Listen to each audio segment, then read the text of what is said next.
ยังกุลพระติทาไรรัตนะผ่านแผ้วพระเกี้ยวเจ้าตังสามประการหมายมีพระพุทธธรรมพระสงฆ์อันเป็นสารณะที่เปิ่งของหมู่เฮาตังหลาย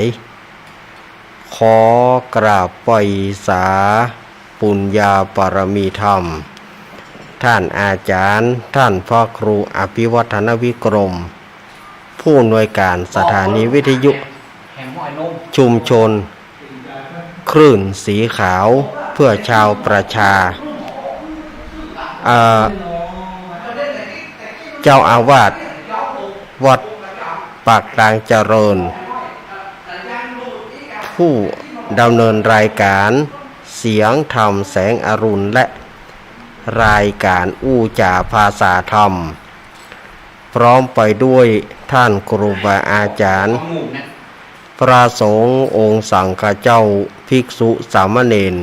ที่เปิดวิทยุหับฟังทุกรูปทุกองค์ด้วยความเคารพอย่างสูงสุดยิ่งครับผมสวัสดีเจแล้วก็แสดงความนับถือลุงหนานแล้วก็ป้าน้อยหนุ่มผาจ่อเฮาตวยพร้อมกันนี้อาตมาภาพก็ขอความผาสุกความเจริญในธรรมจงบังเกิดแก่ศรัทธาญาติโยมสาธุชนทั้งหลาย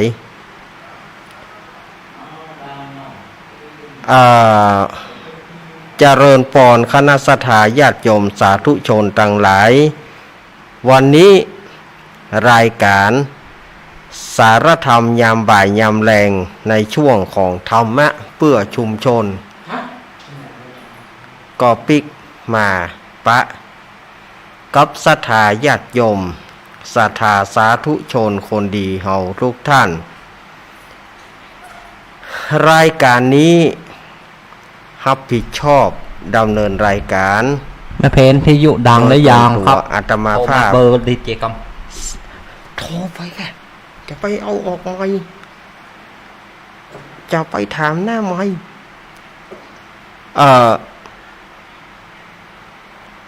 ต่างสถานีวิทยุแห่งนี้เนาะรับผิดชอบโดยตนตัวอาตมาภาพสามเณรรักป่านโยนานวัดสันเมืองตำบลหนองล่องอำเภอเวียงหนองล่องจังหวัดลำพูนเป็นผู้รับผิดชอบดำเนินรายการในรายการนี้ก็ปะกันบ่าย3 โมงถึง5 โมงแรงตั้งแต่เวลานี้เป็นต้นไปต่างสถานีวิทยุต่างๆดังนี้สถานีวิทยุคลื่นพระพุทธศาสนาการศึกษาและวัฒนธรรม 104.50 วัดฝ่ายหินตำบลสุเทพอำเภอเมืองจังหวัดเชียงใหม่ 104.50 เมกะเฮิรตซ์โดยการเมตตาธรรมของท่านอาจารย์ท่านพระครูอภิวัฒนวิกรมเจ้าอาวาสวัดปากตังเจริญเนาะบ่ใจสุมาเตอะวันนี้อาตมาภาพเป็นงงเจก็มาศูนย์อันนั้นอันนี้อาตมาภาพก็เลยกึดใจบ่ได้สุมาเนอะโดยการเมตตาธรรมของท่านอาจารย์ท่านพระครูสมุวิสุวัตวรกิจโจสถานีวิทยุวัดพระบาทอุดมน้ำบ่อสาวาตั้งอยู่วัดน้ำบ่อสาวาตำบลเวียงอำเภอฝางจังหวัดเชียงใหม่โดยเมตตาธรรมของพระเดชพระคุณหลวงพ่อสุจิตตานุรักษ์ด็อกเตอร์ท่านอาจารย์จำเริญโชติธรรมโมและก็ตุปีสุเทพนี่ก็ 100.25 เมกะเฮิรตซ์เนาะ 100.25 เมกะเฮิรตซ์สถานีวิทยุธรรมะของชุมชนห้วยตองสักเรดิโอตั้งอยู่วัดห้วยตองสักตำบลขวงเปาอำเภอจอมทองจังหวัดเชียงใหม่โดยเมตตาธรรมของหลวงพ่อวาปีวรมานิชกับท่านอาจารย์ชาวริชชัยวังโสสถานีวิทยุมนต์เสียงธรรม 106.25 เมกะเฮิรตซ์ ตั้งอยู่วัดบุพารามตำบลจ้างเคิงอำเภอแม่แจ่มจังหวัดเชียงใหม่โดยเมตตาธรรมของหลวงพ่อมงคลวิสิทธิ์เจ้าคณะอำเภอแม่แจ่มแล้วก็ท่านปลัดอุทัยทั้งสองท่านสองอุทัยสถานีวิทยุบ้านทุ่งเรดิโอ 89.50 เมกะเฮิรตซ์โดยการถวายเวลาของป้ออุดมแม่เทียมวันพุทธวงศ์สถานีวิทยุวัดสีปันเงินเรดิโออำเภอสันป่าตองสถานีวิทยุแม่วางเรดิโออำเภอแม่วางสถานีวิทยุบ้านแป้นเรดิโอจังหวัดลำพูนแล้วก็สุดท้ายสถานีวิทยุวัดบุญยวาสวิหาร 106.50 จังหวัดลำปางอันนี้ก็ศรัทธาญาติโยมก็จะได้ฟังกันในช่วงของรายการธรรมะเพื่อชุมชนนี้มาปะก่อนวันนี้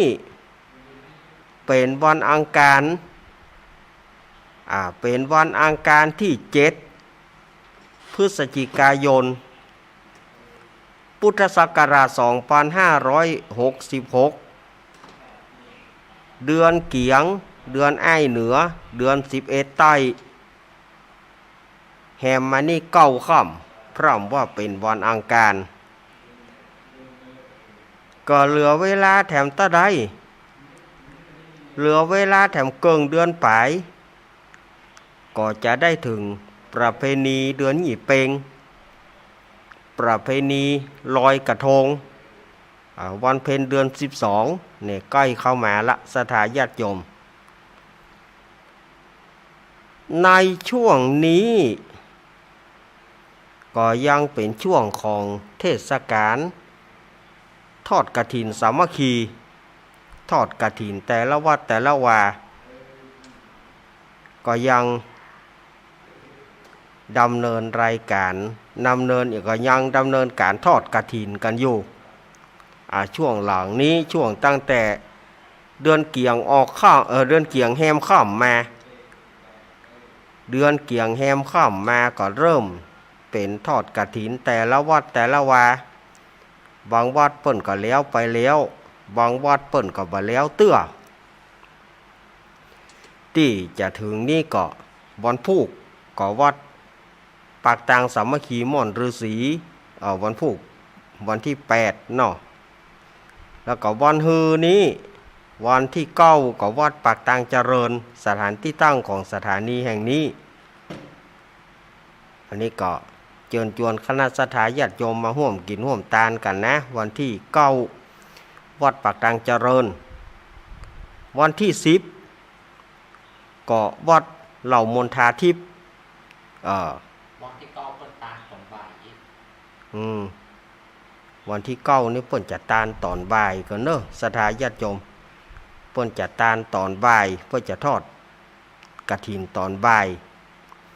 ก็เชิญชวนคณะศรัทธาญาติโยมไผจะมาร่วมกินร่วมทานกันแล้วก็วันที่10นี่ก็วัดเหล่ามนทาทิพย์นี่เพิ่นก็จะมี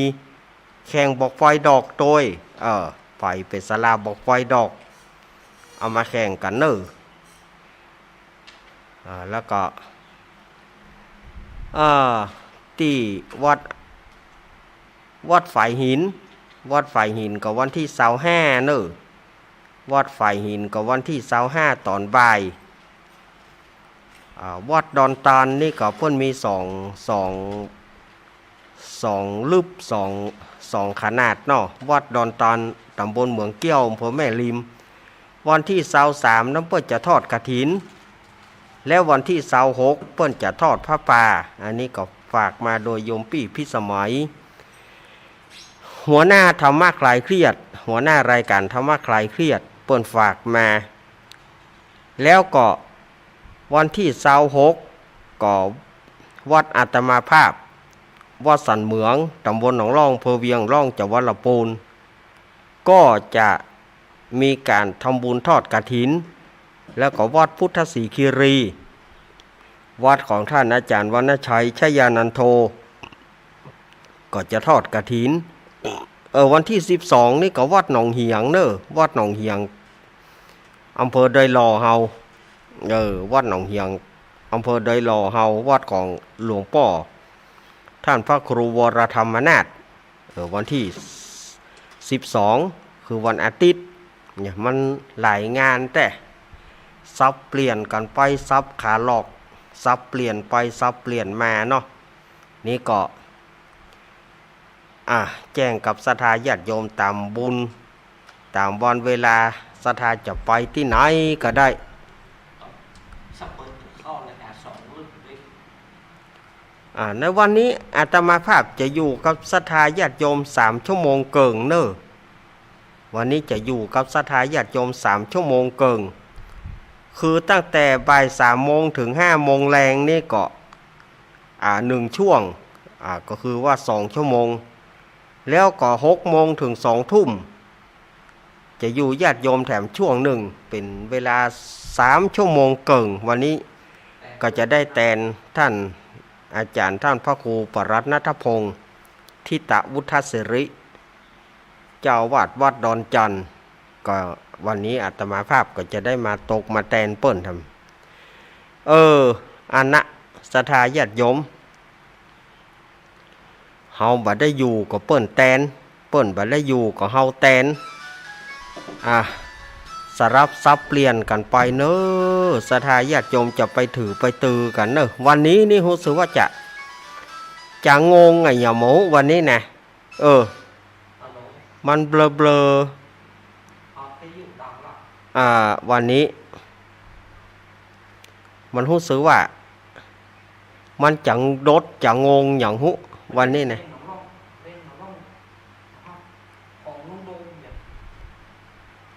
อาตมาภาพก็มานั่งนั่งจ๋าศรัทธาญาติโยมนะวันนี้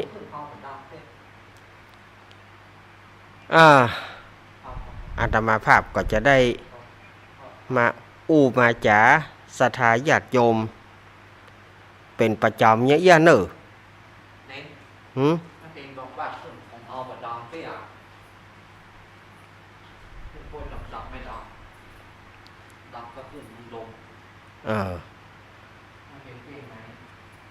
แม่เพนแจ้งมาว่าสถานีวิทยุ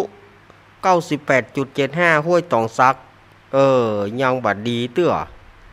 บอกว่าเป็นด้วยเหตุอะไรอย่างเนอะก็อาตมาภาพจะต้องเลื่อนการเทศธรรมก็สถานีอื่นมันบัดได้ยินสถานีของห้วยตองซักมันบัดได้ยินและฉะนั้นก็การเทศธรรมอาตมาจะต้องเลื่อนไปเอาให้สถานีวิทยุมันดังพร้อมกันอาตมาถึงจะเทศในธรรมเรื่องเนี่ยเนาะสุริยคราสกุมารนี่นะถ้าอาตมาเทศไปแล้วสถานีหนึ่งบดีแถมก็จะต้องได้มาลืมแถมมันเป็นเวียกเป็นการมันเป็นการเสียเวลาฉะนั้นอาตมาภาพก็จึงจะจำเป็นต้องเลื่อนในการเทศธรรมออกไป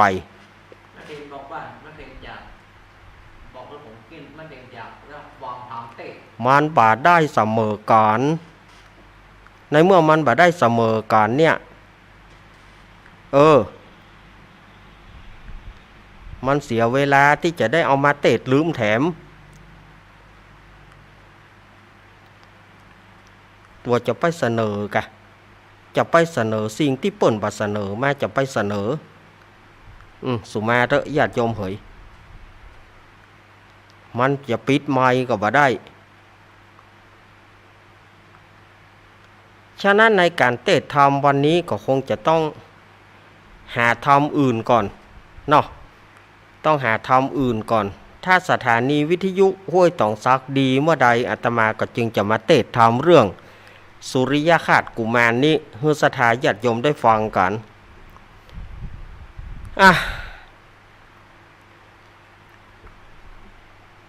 เอาวันนี้ก็อาตมาจะเอาทำเรื่องอื่นไปก่อนเนาะอันนี้ส่งตาลผางผัดติดก่อนเนาะศรัทธาญาติโยมตั้งใจว่าจะเทศทำสุริยคราสกุมารให้มันจบ แต่ว่ามันมีอุปสรรคกับสถานีวิทยุตังห้วยตองซักสายใต้มันบ่ได้ยินถ้าอาตมาเทศนี่แล้วแล้วงวดหน้าอาตมาก็เอามาลืมแถมศรัทธาญาติโยมเปิ้นก็จะว่าเฮืออาตมาเหมาะเทศทำเอามาลืมมาเล่ามันจะมีกรรมคารหานินทาอย่างอี้ฉะนั้นอาตมาภาพก็จึงรักษากฎกติกาว่าถ้าสถานีวิทยุดีเมื่อใด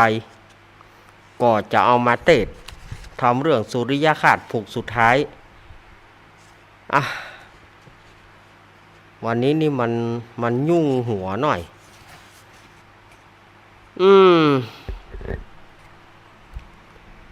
เอาวะเนาะวันนี้จะเอาอันนี้ส่งตาลผางพติดมาเทศมาเล่าศรัทธาญาติโยมก่อนเนาะเจ้าภาพก็คงเดิมนะวันนี้บ่ได้เจ้าภาพเจ้านามเตื้อเอาให้มันสถานีวิทยุเรียบร้อยไปก่อนตังห้วยตองซักดังเมื่อใดอาตมาก็จะลืมมาเทศแล้วก็จะเอาชื่อเจ้าภาพมานะโมตัสสะภะคะวะโตอะระหะโตสัมมาสัมพุทธัสสะอาทาโขภะคะวะปุจจาจะปุจจานิยานังเอตัมมังการามุตตมันติ อาทาโขภะคะวะในการยามนั้นพระพุทธเจ้าแห่งเราได้ถึงทรัพย์ปัญญูตัญญาณพระก็ได้ชื่อว่าอานุคหะแก่คนและเทวดาทั้งหลายพระพุทธเจ้าอยู่ในเวียงสาวัตถีได้5 ปีต้านก็กระทำยามกะปาฏิหาริย์แทบประตูเวียงสาวัตถีพระพุทธเจ้าก็อยู่ในเวียงสาวัตถีได้6 ปีพระก็กระทำยามกะปาฏิหาริย์แก่คนและเทวดาทั้งหลายตัวหมื่นโลกกธาตุจักรวาลตั้งมวลแลตาราบต่อเต้าถึงพรหมโลกก็มีแลเอาวะเนาะศรัทธาญาติโยมสาธุชนทั้งหลายตอนนี้อาตมาภาพก็จะมาเล่าให้ศรัทธาญาติโยมได้ฟังกันเรื่องของอานิสงส์ผางพติดเดือนยี่เปงเปิ้นมีจะได้พ่องก็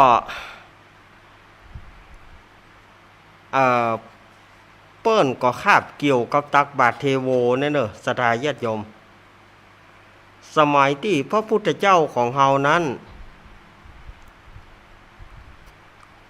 ได้ถึงทรัพย์ปัญญูตัญญาณพระก็ได้ชื่อว่าอนุเคราะห์แก่คนและเทวดาทั้งหลายพระพุทธเจ้าของเฮานั้นอยู่ในเวียงสาวัตถีได้5 ปีท่านก็กระทำยมกะปฏิหารแตบเก้าไม้มะม่วงต้นหนึ่งอันอยู่แต่ประตูเวียงสาวัตถีพระพุทธเจ้าก็เบ่งรัศมี6 ประการดูเรื่องรุ่งเรืองด้วยฤทธิ์ต่างๆสันนี้แล้วพระพุทธเจ้าก็แผ่ไปตัวหมื่นโลกกธาตุจักรวาลไปจนถึงตัวพรหมโลกอันนี้พระพุทธเจ้าของเฮาเปิ้นได้แสดงยมกปฏิหารที่เมืองสาวัตถีอินเดียปุ่นนะแล้วเปิ้นก็บรรดาเหล่าเทวดาทั้งหลาย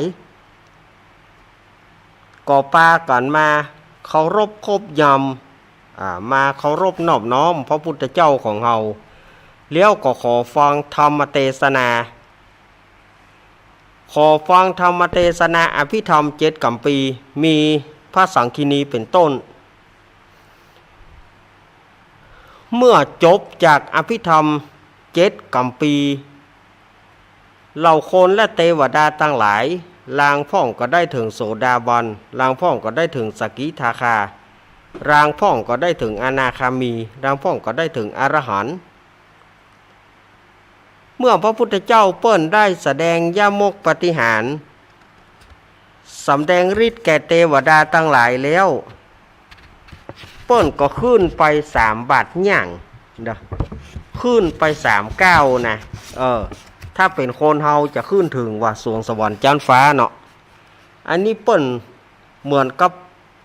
ด้วยอิทธิฤทธิปาฏิหาริย์ของพระพุทธเจ้าของเฮาเปิ้นเตียว3 บาทย่างก็คือเตียวได้3 ก้าวถึงสวรรค์จันดาวดึงส์โอ้ศรัทธาญาติโยมอันเนี้ยอิทธิฤทธิปาฏิหาริย์ของพระศาสดาเอกของเฮาเนาะเมื่อถึงเตียว3 บาทย่างแล้วก็ขึ้นนั่งเหนือต้นไม้ปริกชัดนั่งที่บนหินปันทุกัมพลหินปันทุกัมพลศิลาอาสน์ของพระอินทร์ใต้ต้นไม้ปริกชัดตาสองหน้านางสิริตาสองหน้าพระนางสิริมหามายาตนแม่แล้วพระพุทธเจ้าเปิ้นก็ได้ไปจำพรรษาที่จันดาวดึงส์นั้นในที่พระพุทธเจ้าเปิ้นได้ตรัสรู้ในพรรษาที่7ตรัสรู้ในพรรษาที่7เนี่ยพระพุทธเจ้าเปิ้นก็ขึ้นไปโปรดพระพุทธมารดาที่สวรรค์เจ้าจันดาวดึงส์แล้วก็เอาพระอภิธรรม7 กัมปีเนี่ยที่เขาไปวัดไปเขาไปสวดมนต์ไปมีงานศพงานสากนี่นะเวลามีงานศพงานสากนี่นะที่เปิ้นจะสวดกันกุศลธรรมะอกุศลธรรมะพยากตาธรรมะกัตตเมธรรมะกุศลายสมิงเนี่ยพระพุทธเจ้าเปิ้นจะนำอภิธรรมเนี่ยไปเทศตลอดพรรษาเทศโพธิพระพุทธมารดาและเหล่าเทวดาทั้งหลายตัวหมื่นโลกกธาตุจักรวาลถึงจันทร์พรหมปุ้นเปิ้นมาฟังธรรมกันเมื่อเสร็จสิ้นจากในการฟังธรรมนั้นพระพุทธเจ้าเมื่อจะออกพรรษาแล้วเปิ้นก็จบจากเทศธรรมโปรดพระพุทธมารดาแล้วก็ขอลาพญาอินทร์พญาอินทร์ก็บอกว่าพันเตภควาข้าแต่องค์สมเด็จพระสัมมาสัมพุทธเจ้าสาธุสาธุดีนักแลแล้ว พระอินทร์ก็บังคับวิสุกรรมเทวบุตรเนรมิตคันไดเนรมิตคันไดไว้3 ขั้นกายลงไปในเมืองสังกสะนครอันนี้มันคาบเกี่ยวกันนะสถานยมมันคาบเกี่ยวกันเนาะลงไปในเมืองสังกสะนครคันไดอันหนึ่งแล้วคันไดอันหนึ่งด้วยเกี้ยว7 ประการไว้ตางกลางคันไดคำไว้ขวาคันไดเงินไว้ซ้ายเมื่อพระพุทธเจ้าเปิ้นได้เสด็จลงมาด้วยคันไดแก้ว7 ประการนั้นหมู่พรหมทั้งหลายก็ปากันกลางชัดกลางชัดบางพ่องก็ระบำรำฟ้อนตบมือชายโยโห่ฮ้องเป่าหอยสังมาส่งพุทธเจ้าลงมาด้วยคันไดเงินคันไดคำแล้วก็หมู่พระอินทร์กับเทวบุตรเทวดาทั้งหลายก็ลงมาเป็นบริวารพ่องก็เอาบาทพุทธเจ้าพ่องก็เป่าหอยสังส่งเสพพุทธเจ้าก็ลงมาด้วยคันไดคำคันไดเงินลงมาด้วยคันไดเงินเนาะแล้วก็ นาคกลุ่มพันคันทัพพยัคฆ์ทั้งหลายนาคกลุ่มพันคนทันนี่นะนาคกลุ่มพันก็คือยักษ์นาคยักษ์กลุ่มพันทั้งหลายก็ปากันเอาผ้าเอาเครื่องบูชาพระพุทธเจ้ามีดอกไม้ธูปเทียนเอามาถวายบูชาพุทธเจ้าก็ลงมาเป็นบริวารเป่าหอยสังพ่องกาเล่นมหรสพพ่องกานี่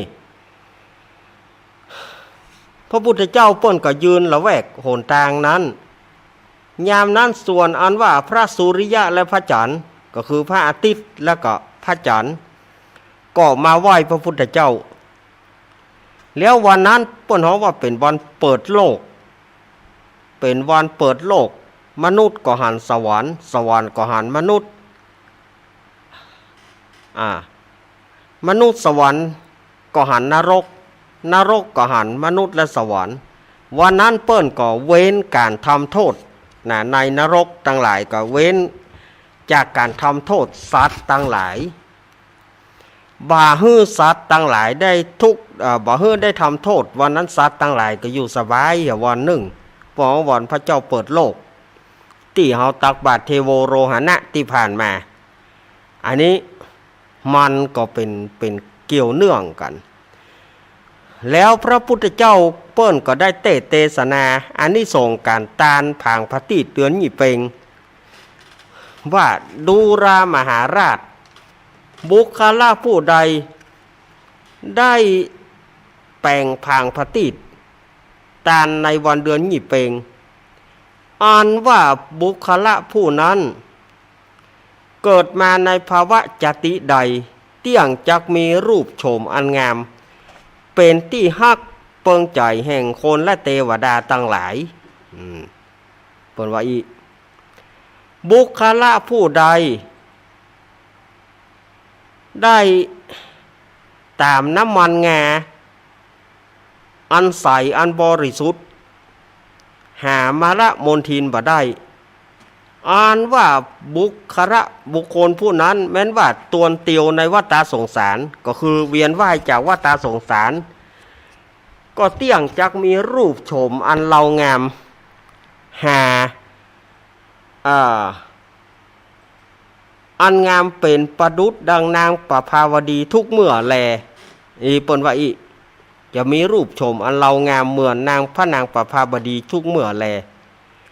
ดูการามหาราชอ่านว่าผู้ใดได้ตามน้ำมัน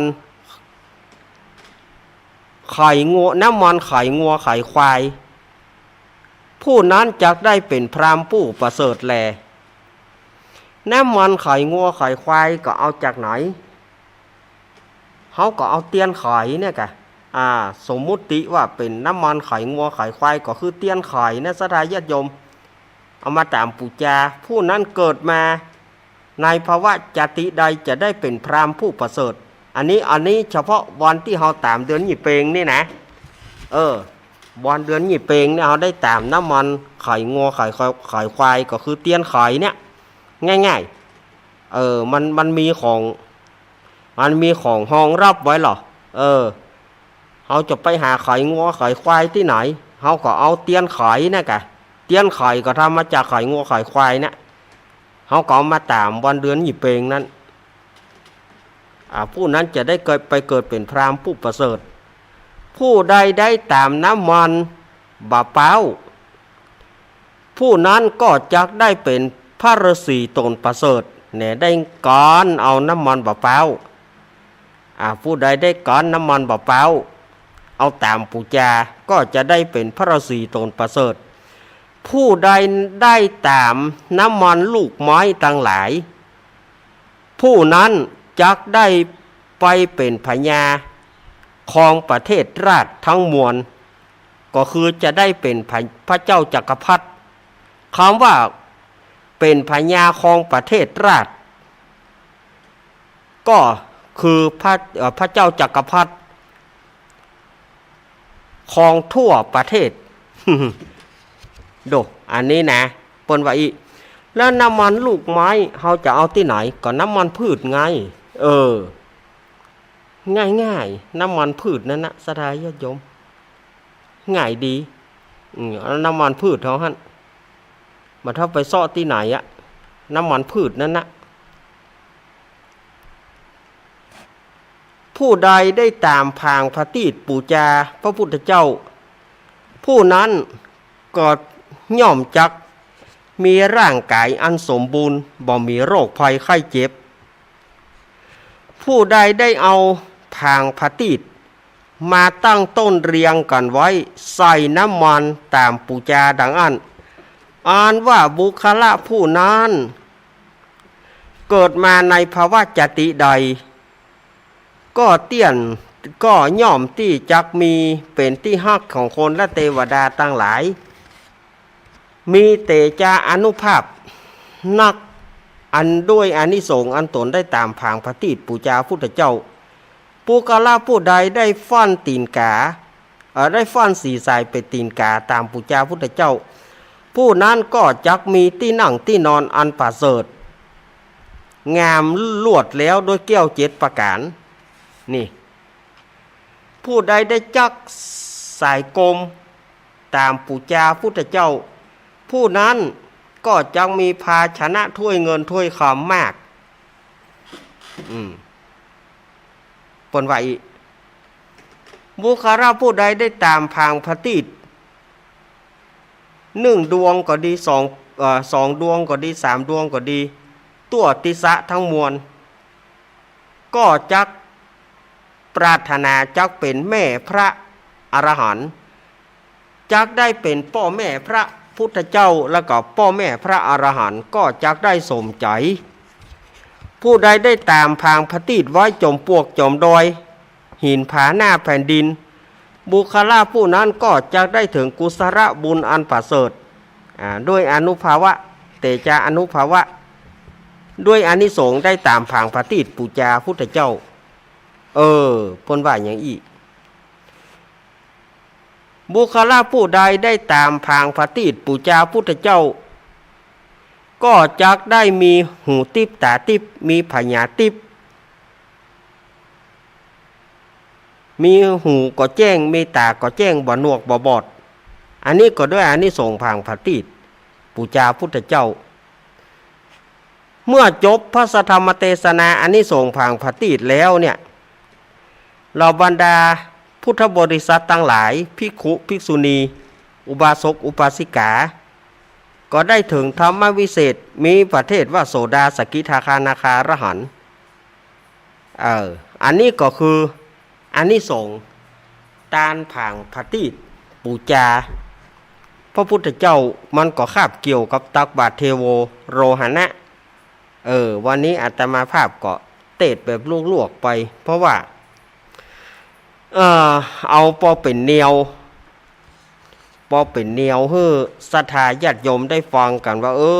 อันนี้ส่งตานผางพระติดมันมีอย่างอี้รู้เนี่ยนะเนาะอันนี้ก็ทำอันนี้ส่งผางพระติดก็จบไปเนิ่นนิที่ตังขีญาสังวรนาวิเศษจาห้องเหตุธรรมอันนี้ส่งอันได้ตามผางพระติดก็บังคมสมเรศสาเดชสาธุสาธุสาธุ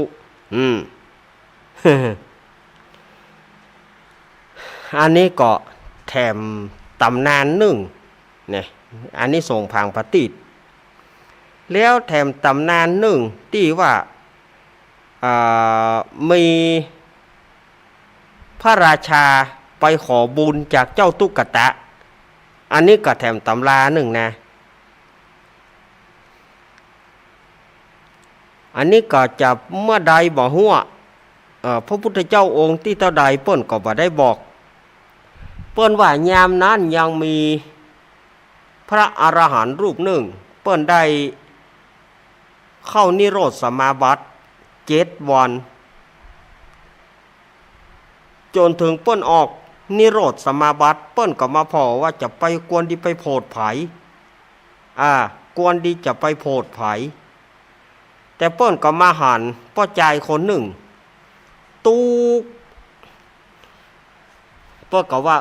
พ่อใจคนนี้ไปหน้าเมื่อเขาได้ใส่บาตรให้เขาจะเป็นเศรษฐีไปหน้าก็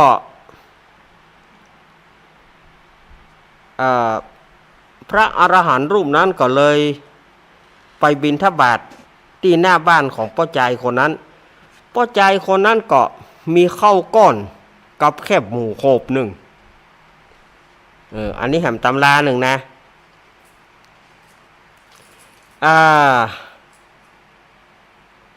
เปิ้นก็เลยเอาข้าวกับแคบหมูโขบหนึ่งไปตานเฮือกับพระอรหันต์รูปนั้นแล้วพระอรหันต์รูปนั้นก็ไปถึงวัดเนาะ ไปถึงวัดเปิ้นก็บาชอนนะแคบหมูนั่นนะเปิ้นก็เอามาบีบสถาญาติโยมเปิ้นก็เอามาบีบมาก้อนเอาน้ำมันจากแคบหมูเนี่ย สมัยตะก้อนนี้แคบหมูโคบมันเป็นโคบแต่ลูกมันมีเติงมันเติงปืนมันนั่นน่ะน้ำมันเติงมันน่ะมันเป็นมันเนาะเปิ้นห้องแคบหมูแคบมันนะเติงอ่อนๆเอาไว้ให้คนเฒ่ากินตู้ลุงทองเปิ้นว่าเติงอ่อนๆเอาไว้ให้คนเฒ่ากินคนหนุ่มนี่กินหนังมันเขี้ยวมีนี่ครบลุบคนเฒ่ากินบ่ได้กินเติงมันเติงปืนมันบาดเดียวนี่มันมีละเติงปืนมันแคบหมูมันบ่เป็นโคบอย่างนั้นละเติงปืนมันบ่มีพระอรหันต์นั้นเปิ้นก็เอาไปบีบเอาไปบีบเอาน้ำมันแล้วก็เอาใส่ขี้สายตามพังพระติดปูจายามนั้นก็เกิดอัศจรรย์แผ่นดินไหวแผ่นดินคางฟ้าห้องฟ้าคางพระราชาได้สดับได้ยินเสียงคะคลื่นนั่นนะก็ถามว่าเสียงนี่มาจากไหนเขาก็ไปสืบหาว่าใจตุ๊กตาตานแค่หมู่โคบหนึ่งแล้วทีนี้พระอรหันต์เปิ้นเอามาบีบเอาน้ำมันจากแคบหมูนะเอาใส่ผางพระติดตามปุจจาโอ้พระราชานี่ก็เจ้าพ่องเจ้าพ่องคือสมัยก่อนก็คือว่ากูบ่ยอมเสียเปรียบมึงหรอกมึงไปข้อแค่ไพ่หัวดำหัวแดงแต่กูเป็นถึงพระราชามหากษัตริย์มึงตานแคบหมูมึงได้บุญตะอิ่งแผ่นดินไหวแผ่นดินคางกูจะตานน้ำมันกูมีปะเลอะอย่างน้ำมันในคางบ่มีกูจะไปเอาน้ำบ้านน้อยเมืองใหญ่มาน้ำมันกูปะเลอะแผ่นดินจะต้องไหววันนักกว่านี้วะแล้วก็สั่งคนตั้งหลายแปลงขี้สายนะแปลงขี้สายหลวงใหญ่เท่าใดบ่อันแล้วก็ไปรีดไถเอาน้ำมันมาจากเจ้าบ้านเจ้าเมืองต่างบ้านต่างเมืองเอาน้ำมันมานักเอามาใส่สีสายแล้วก็ตามแต่ปรากฏว่าไม่มีอะไรในกอไผ่นอกจากหน่อไม่มีอะไรในกอไผ่นอกจากหน่อก็แผ่นดินก็บ่ไหว แผ่นดินก็บ่ไหวฟ้าก็บ่ห้องอย่างใดนี่สู่เขาของเอามาน้อยเนี่ยไปข่มขู่เอาตามบ้านน้อยเมืองใหญ่ไปข่มขู่เอาน้ำมันเพื่อแถมจนน้ำมันในคลังแต่ละเมืองเนี่ยบ่มีน้ำมันที่จะตามถ้าจะเป็นน้ำมันก๊าซน้ำมันเนี่ยอย่ามัวเนาะเอาน้ำมันจนในเมืองที่เป็นเมืองขึ้นของเปิ้นเนี่ยน้ำมันหมดคลังเลยบ่มีน้ำมันแล้วเอามาตามแถมแผ่นดินก็ยังบ่ไหวบ่หวันก็เลยอย่างใดนี่ก็เลยไปถามใจตุ๊กตาว่ากูตานนักเหรอมึงบุญยังบ่ส่งกูห้องข้าบาทก็บ่ฮู้เนอะพระเจ้าข้าอีกะเนาะถ้าอย่างนั้นกูขอซื้อบุญมึงบุญนี่มันซื้อขายบ่ได้พระเจ้าข้าบุญนี่นะมันซื้อขายบ่ได้พระเจ้าข้าข้าบาทบ่อาจที่จะซื้อบ่อาจที่จะขายให้พระองค์ได้อันก็ขอแบ่งบุญเกิ่งขอแบ่งบุญน้อยใจตุ๊กตาก็เลยได้ไปทูลถามพุทธเจ้าพระพุทธเจ้าเปิ้นก็ว่าแบ่งบุญกันได้ป่านไปเตอะก็เลยแบ่งบุญให้กับพระราชาองค์นั้น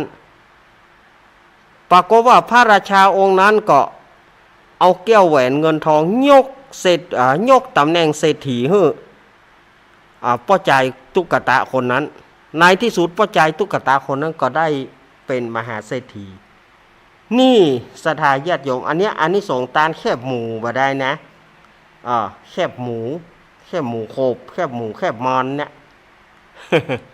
สมัยก่อนเพิ่นจะมีเติงและเติงปืนนางมันนะคนเท่าอย่าหวัง นางมันนะคนเท่าตื่มได้กินมันแข็งนางมันคือคนหนุ่มเติงมันไว้ป้อนคนเท่าเหี้ยคนเท่าได้กินเติงมันเติงปืนมันนี่ก็เป็นการเล่านิทานสืบกันมาเพื่อสถาญาติโยมเขาได้ฟังกับว่าไปจะได้หาว่ามันจะเป็นอย่างไรอีนะอันนี้ก็เอามาเล่าเพื่อสถาญาติโยมมันมีหลายตำราหลายตำนานในเรื่องของการอานิสงส์ผางพระติดมันมีหลาย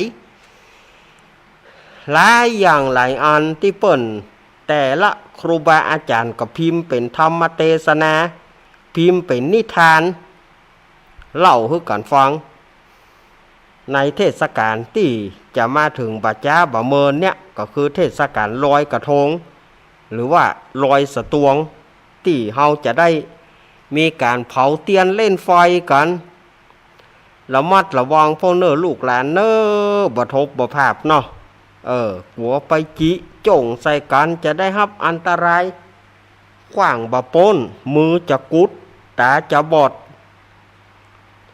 มันตึงเสียตาเสียหูไปแต่ละปีนี่นะสถาญาติโยมก็ต้องระมัดระวังมันต้มแมมก็ได้เสียใจด้านะเสียใจแก้อย่างก็บ่ได้กลายเป็นเด็ดไอ้ด้วน กลายเป็นเด็ดไอ้ด้วนไปเหรอเปิ่นตัดนิ้วตัดมือออกคีบมือออกเนี่ยอย่างก็บ่ได้แล้วตายทั้งเป็นสถาญาติโยมตายทั้งเป็นฉะนั้นก็ต้องญาติโยมก็ต้องพยายามลูกพ่อยก็หลานมันบอกกันไปเพราะว่าหน้านี้มันใกล้ถึงเดือนหยี่เปงเนี่ยบัทบมีอิทธิพลต่อคนตั้งหลายเล่นของการเล่นบัทบประภาพเล่นบอกไฟต้องตานบอกไฟขี้หนูบอกไฟขี้หนูนี่ก็พยายามเล่นจะไปหักหางมันถ้าหักหางมันก็ระวังให้ดีต้องมันปุ่งใส่เปิ้นถ้าเฮาบ่หักหางเฮาดูเฮาจิไปมันเหมือนมันบ่สูงนะมันขึ้นบ่ใจสูงนะแต่เวลาว่าหางมันถูกหักไปเนี่ยมันอันตรายปุ่งเข้าใส่โคนกะเข้าถุงเสื้อเปิ้นกะ เข้าถุงเสื้อเปิ้นกะถูกใส่หัวเปิ้นกะอันตรายอย่างยิ่งนะอีป้อยแม่เอ๋ยในด้านของการเล่นบัทบบัภาพเล่นบอกฟืนบอกไฟยิ่งบัดเดียวนี้ซ้ำให้บ้านทีตี้เต็มระมัดระวังพ่องบ้านทีตี้เต็มก็ต้องระมัดระวังพ่อง1มันก็เป็นที่รำคาญ2ก็เป็นอันตรายต่อกันเมื่อ 2-3 ปีที่แล้วนี่เนาะก็มี2-3 ปีที่แล้วนี่ก็อันนั้นก็ทางที่หูอยู่ว่ามือตัวกำบัทบมือ1กำตัวกำบัทบอยู่แล้วนาดไปกีบบุหรี่สถาญาติโยมนาดไปกีบบุหรี่โดยมาจะโชว์จะโชว์ความเก่าจะโชว์ความจะเป็นขาโจไอ้กันเนาะจะโชว์ว่าเฮานี่เก่งกีบบุหรี่ด้วยกำบัทบโดยพอมันจะมีอย่างเกิดขึ้นไอ้กันเนาะขาโจ ถือว่าเก่าซึ่งตี้ละเอกอะไปมีบอกก็ว่าไอ้สายสนวนน่ะสายสนวนนั้นมันไปจิกับบุหรี่อ่ะมันเอามือหนีบบุหรี่เหรอแล้วก็กำประทบทั้งปลายมันไปมีว่ะจะโชว์ความเก่าก็ไปมีต้มไปละนิ้วไปแล้วให้หุยคอหมอช่วยกำเตอร์หมอไปหันเท่าไหร่มันเหลวแล้วคุณมือคุณเหลวไว้แล้วต้องโกขว้าง มือคุณเหลวแล้วต้องโกขว้างให้ดินดาวหมอช่วยกำก็มันช่วยบ่ได้นิ้วคุณเหลวไปแล้วสุดท้ายโคตรถึงหมอด่าหมอด่าก็ซ้ำดีด่าซ้ำได้กกด่าซ้ำหายด่าซ้ำได้กกหมอเลยกกนิ้วขว้างเนี่ยพ่ออย่างมันใจการบ่ได้ต่อก็ต่อบ่ได้แล้วมันเหลวดุกเดิกอย่างมันเหลวหมดแล้วแตกละเอียดหมดปายปอยที่จะขอหมอดีๆย่ำขอด้วยนะด่าเพื่อนแหมต่างหากหมอว่ายังซ้ำด่าซ้ำโกกอย่างเดียวโกกขว้างไงกลายเป็นเด็ดไอ้ด้วนไปละอันหนึ่งก็แหมอันหนึ่งก็อย่างก็เอาไล่ละอ่อนกล่อมน้ำมันพักหนึ่งกล่อมขวดน้ำมันพักหนึ่งกล่อมประทบแล้วก็จิไฟใส่น้ำมันน่ะสถานญาติโยมจิไฟใส่น้ำมันแล้วก็เอาไล่ละอ่อนมันก็กลัวเนาะเปิ้นว่าก็เหมือนแรงว่าก็เหมือนแรงยุนะกะละอ่อนเปิ้นก็กลัวมันเอาน้ำมันเนี่ยหรอตามน้ำมันอยู่ๆก็เอาขี้สายใส่น้ำมันแล้วก็ปัดก็ไฟเข้าใส่ไฟมันก็ลุกพอไฟลุกแล้วแหมมือหนึ่งมันกำประทบมือหนึ่งมันก็กำประทบไล่ละอ่อนเนี่ยให้จีเนี่ยละอ่อนมันก็กลัวเนี่ยให้ไวมันก็เอาไล่ติดละอ่อนปรากฏว่าไปต้องสะดุดไปต้องใส่ต่อไม้อีกหะต้องใส่ต่อไม้ก็ไปมีอันนั้นไปจิใส่บะทบจิใส่น้ำมันต้มแล้วก็มือไปเหมือนกัน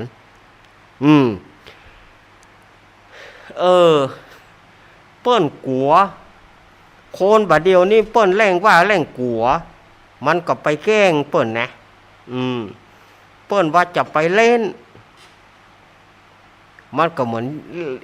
เปิ้นเขาว่ายิ่งว่าก็ยิ่งยุจะไปเนี้ยนะก็ปลาหายเหลือเก่าที่นี่มาก็เกิดปัญหาขึ้นมาแต่ละปีเนี่ยมันก็เกิดปัญหาขึ้นมาพระเห็นเน้นน้อยลูกก็จะเล่นเมื่อสักประมาณ20 กว่าปีอันนี้ก็ไปแปลงบะทบใหญ่ๆนั่นนะที่เอาสกอตเทปเข้าปันอินลินน่ะแล้วเอาไปฝากเปื่อนไว้เปื่อนก็ซ้ำเอาไปตามหั่นลืมกึดใจว่าตัวเก่ามีลูกน้อยหมอกไวหายลูกน้อยหมอกหายเนี่ยหมอกหย่างตอแตะเนี่ยเปียอย่างได้มาก่อเข้าปากที่นี่ก็ละอ่อนด้วยความไร้เดียงสามันก็นึกว่าอันหยองไงกันเนาะแม่หรือว่าป่อนี่แหละก็เมาก็ทำงานปล่อยลูกเล่นนี่ลูกกะแล้วบะเก็บบะทบอันนั้นน่ะบะทบระเบิดน่ะบะเก็บเมื่อบะเก็บแล้วละอ่อนมันหันมาก็เอาเข้าใส่ปากแล้วก็เอาเขี้ยวเข้างานเอาเขี้ยวเข้างานต้มลงไปมีเขี้ยวละอ่อนไปคนละทิศละทางตายสดายญาติโยมเนี่ยอันนี้ถามว่าเป็นความสะเพร่าของ ของป่อหรือว่าแม่ในครั้งนั้นนะก็ย่ำบักเก็บไว้ใต้โต๊ะลอกโต๊ะเหียลอกเกะโต๊ะเหียเอาใส่ไว้กับเกะโต๊ะแล้วก็ลอกเหียบ่เฮือละอ่อนได้ไปเอาออกแหมอันนี้เอาตามมันแล้วตัวมีลูกน้อยมันหายแล้วตัวมันจะได้อยู่กับมันละอ่อนมันหันอย่ามาก็เอาเข้าปากเอาบะทบเข้าปากเอาเขี้ยวเข้างานไปมีเหลียวเป็ดนะตายด้วยหูเรื่องหูราวอย่างฉะนั้นสถาญาติโยมในเกี่ยวกับด้านของแต่ละปีนี่มันจะมีปัญหาด้านบะทบบะภาพอย่างนี้นะสถาญาติโยมก็ระมัดระวังพ่องตักเตือนได้ก็ตักเตือนร้านค้าร้านขายก็มันบ่ถึงเวลาจะไปเอามาขายเตื้อบ่ใช่ว่าบ่ฮื้อขายเนาะ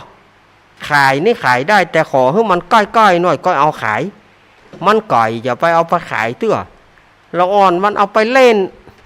ชิบหายวายป่วงเอาไปเล่นจิใส่กันเฮาปากของบ่ใจได้นะละอ่อนบ่เดียวเฮาปากเผลอๆมาเล่นงานเฮาละเฮาซ้ำบ่ได้ดีเฮาซ้ำจะบ่ได้กรรมดีใส่เขาหำละอ่อนบ่เดียวจะไปปากคนใหญ่ปากนักเนี่ยมันบ่ได้กรรมดีละอ่อนบ่เดียวมันจะเหมือนละอ่อนตะกอนเฮาบอกลูกหลานเฮ้ยจะไปเล่นมาอันตรายเปิ้นก็บ่เล่นละให้ละอ่อนบ่เดียวอันตรายอย่างใดไปบ่ป้อนย้อนเฮาเจ็บใจแห่งต่างหากมันจะเอาของสูงมาเล่นรู้นานมันเจ็บใจยังบ่ปอแต่น่ะมันจะเอาของป้อสูงมาเล่นรู้ปุดถอนงอกเขาจนว่า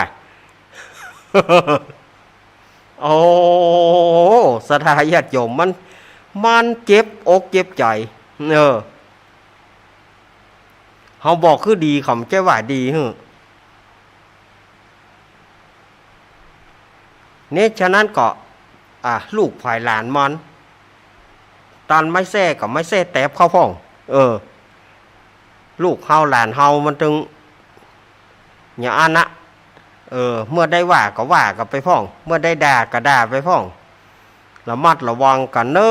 ก็บ่ทบบ่ภาพนี่นะแต่ละปีนี่นะแต่ก่อนกับบ้านอาตมา5 คนไปเล่นจิซ้ำเป็นบ่ทบใหญ่แต่ก่อนสายชนวนมันสั้นบ่มป่านลงกลางควงวาดนะนิ้วผมต่อเขาซ้ำขู่มาเนาะไปหงยาน่ะเฮ้ยบ่เฮ้ยได้โกกแน่หายดินดาวดีว่าหมอเพิ่นว่ามันแค่แตกบ่ได้บ่ถึงกับเหลว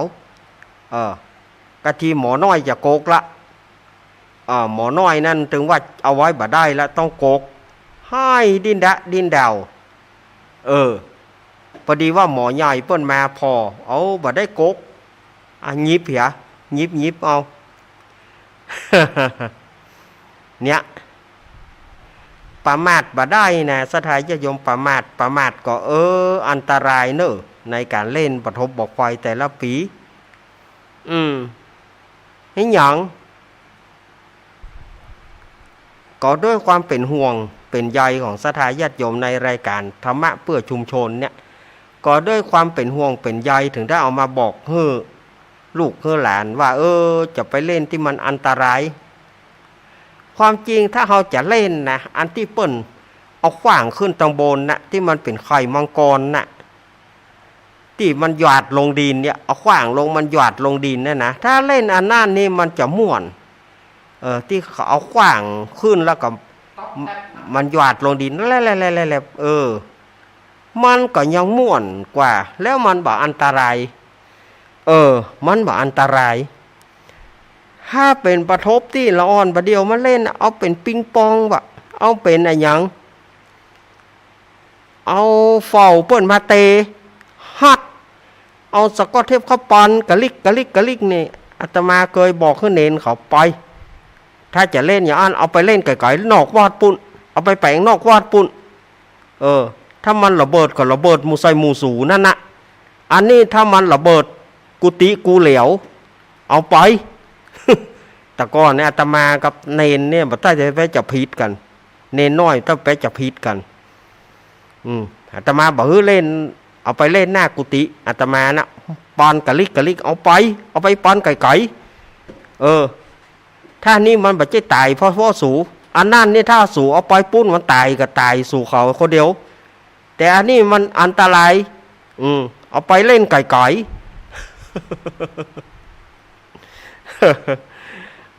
แต่ก่อนอาตมานี่เอาเต้นะ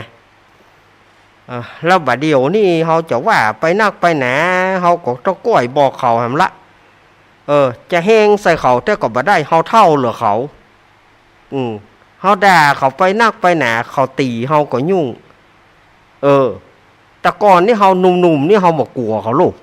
เขาบอกกลัวเขาลูกสู้จนบอกงอกมันด่าบอกคือเขามาแปลงที่ใกล้กุฏิถ้ามันระเบิดบ่มก็คือไปหมดถ้ามาเขาเอาไปแปลงที่อื่นมันบ่มก็เฉพาะเขานั่นนะจะได้เจ็บ อันเนี้ยเนอะสถาญาติโยมในการเล่นแต่ละอย่างแต่ละอันสถาญาติโยมก็ต้องคอยปลอบคอยว่าพ่องร้านกาก็จะไปหันแกสตางค์ลงไปร้านกาจะไปฟ้องเอามาขายเถอะเย็นๆก่อนเย็นๆก่อนมันใกล้ก็ขายถ้าว่าเฮาขายไปเมินเข้าก็ก้อยว่ากันเวลาช่วงแรกอาตมาหมดไปก่อนเนอะอาตมาต้องอำลาสถาญาติโยมไปหากรรมก่อนจะไปฟังหนีไปไหนเถอะเนอะในรอบหน้าก็ยังมีแหมอยู่เนาะไปฟังไปไหนเถอะเนอะเจริญปอน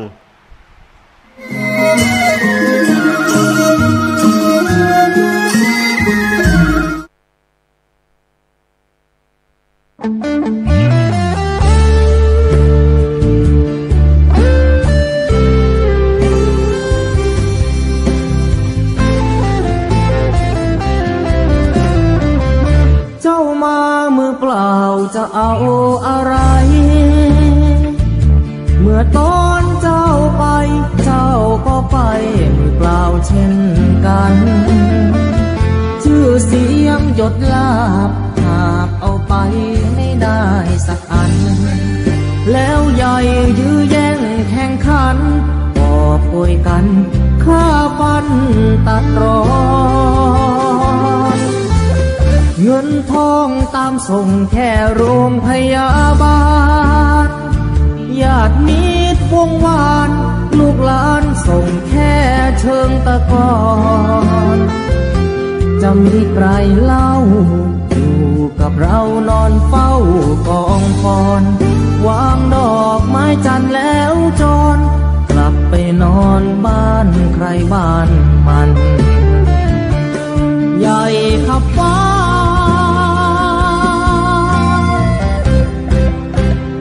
ยังเล็กกว่าฟ้า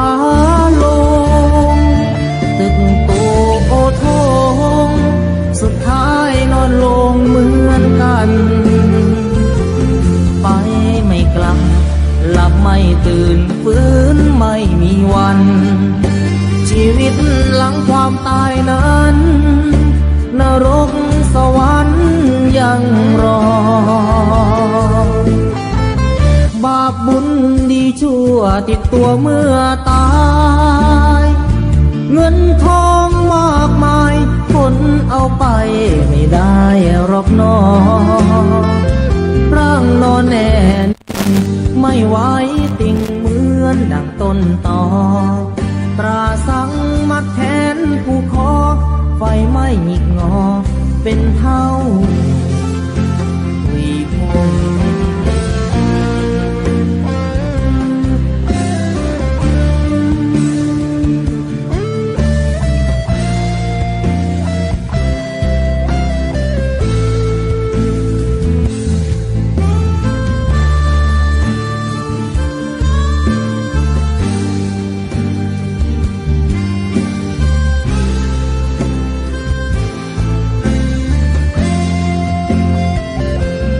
ใหญ่พับฟ้า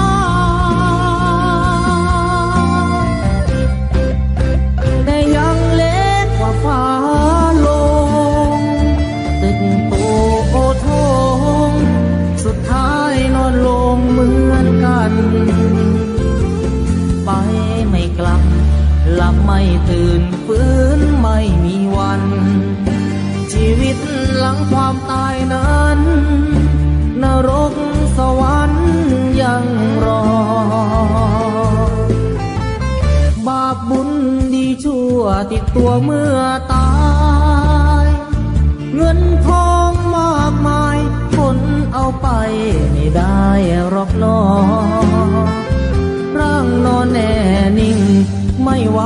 ติ่งเหมือนดังต้นตอตราสังเป็นเท่าขุยผง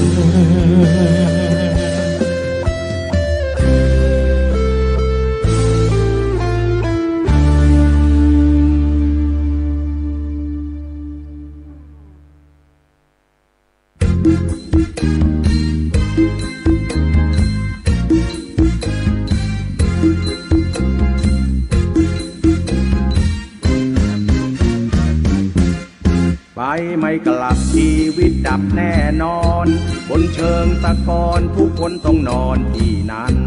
ชีวิตยังมีควรสามัคคีรักกัน อย่าแบ่งชนชั้นช่วยเหลือกันต่างพึ่งพาหลับไม่ตื่นปลุกไม่ตื่นต้องตายหมอชัวดามาชุบชีวาก็ไม่หายใจฟื้นไม่มีใครทำดีก็ตายดีตอนนี้ชีวิตสะสมความดีให้มากไว้ยึดเอาธรรมะมาชำระจิตใจสิ้นลมเมื่อไรก็จะได้ไปสู่สวรรค์ดีไม่พ้นทุกคนที่เกิดมาเมื่อถึงเวลาก็มรณากันทั้งนั้นมีเกิดมีดับต้องลารับเท่าสักวันอยู่ได้นิรันดร์คือความดีที่ไม่ตาย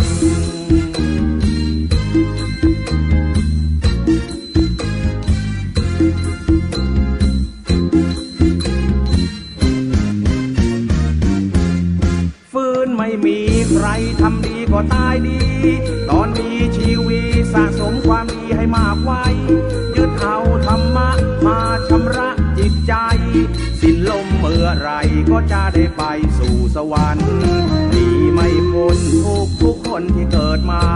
เมื่อถึงเวลาก็มรณากันทั้งนั้นมีเกิดมีดับต้องลาลับเข้าสักวันอยู่ได้นิรันดร์คือความดีที่ไม่ตาย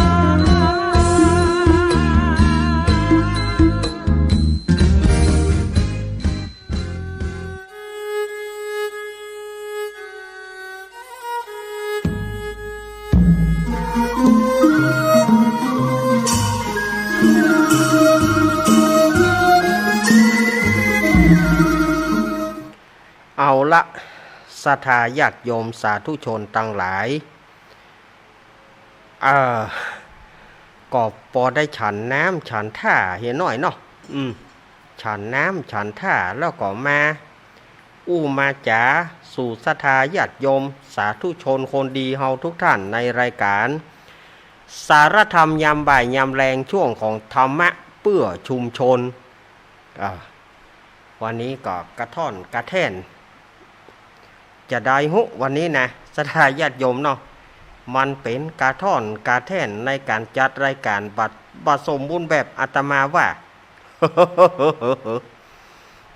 เนาะ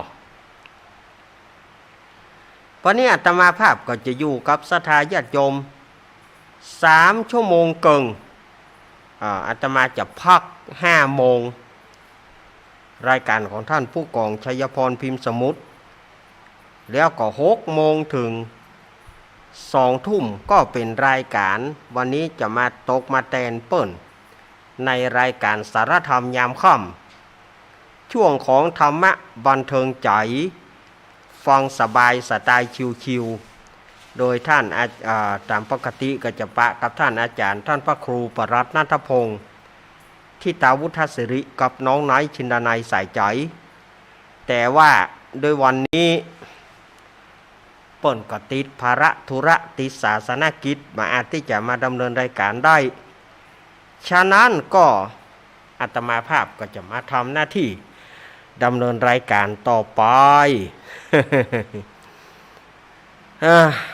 สรับซับเปลี่ยนกันไปศรัทธาญาติโยมเหยวันนี้ก็ได้นำเอาธรรมอานิสงส์ผางปฏิษฐ์มาเทศนาให้กับศรัทธาญาติโยมได้ฟังกันอังการหน้าก็เนออังการหน้านี้อาตมาจะเอาธรรมในเรื่องสุริยคาตกุมารมามาเล่าให้ศรัทธาญาติโยมเป็นผูกสุดท้ายเนอผูกสุดท้ายตายสุดอาตมาภาพจะเอามามาเล่าให้ศรัทธาญาติโยมตั้งหลายได้ฟังกันในช่วงนี้งานต่างๆอย่างที่อาตมาว่าไปงานกฐินงานผ้าป่างานตั้งธรรม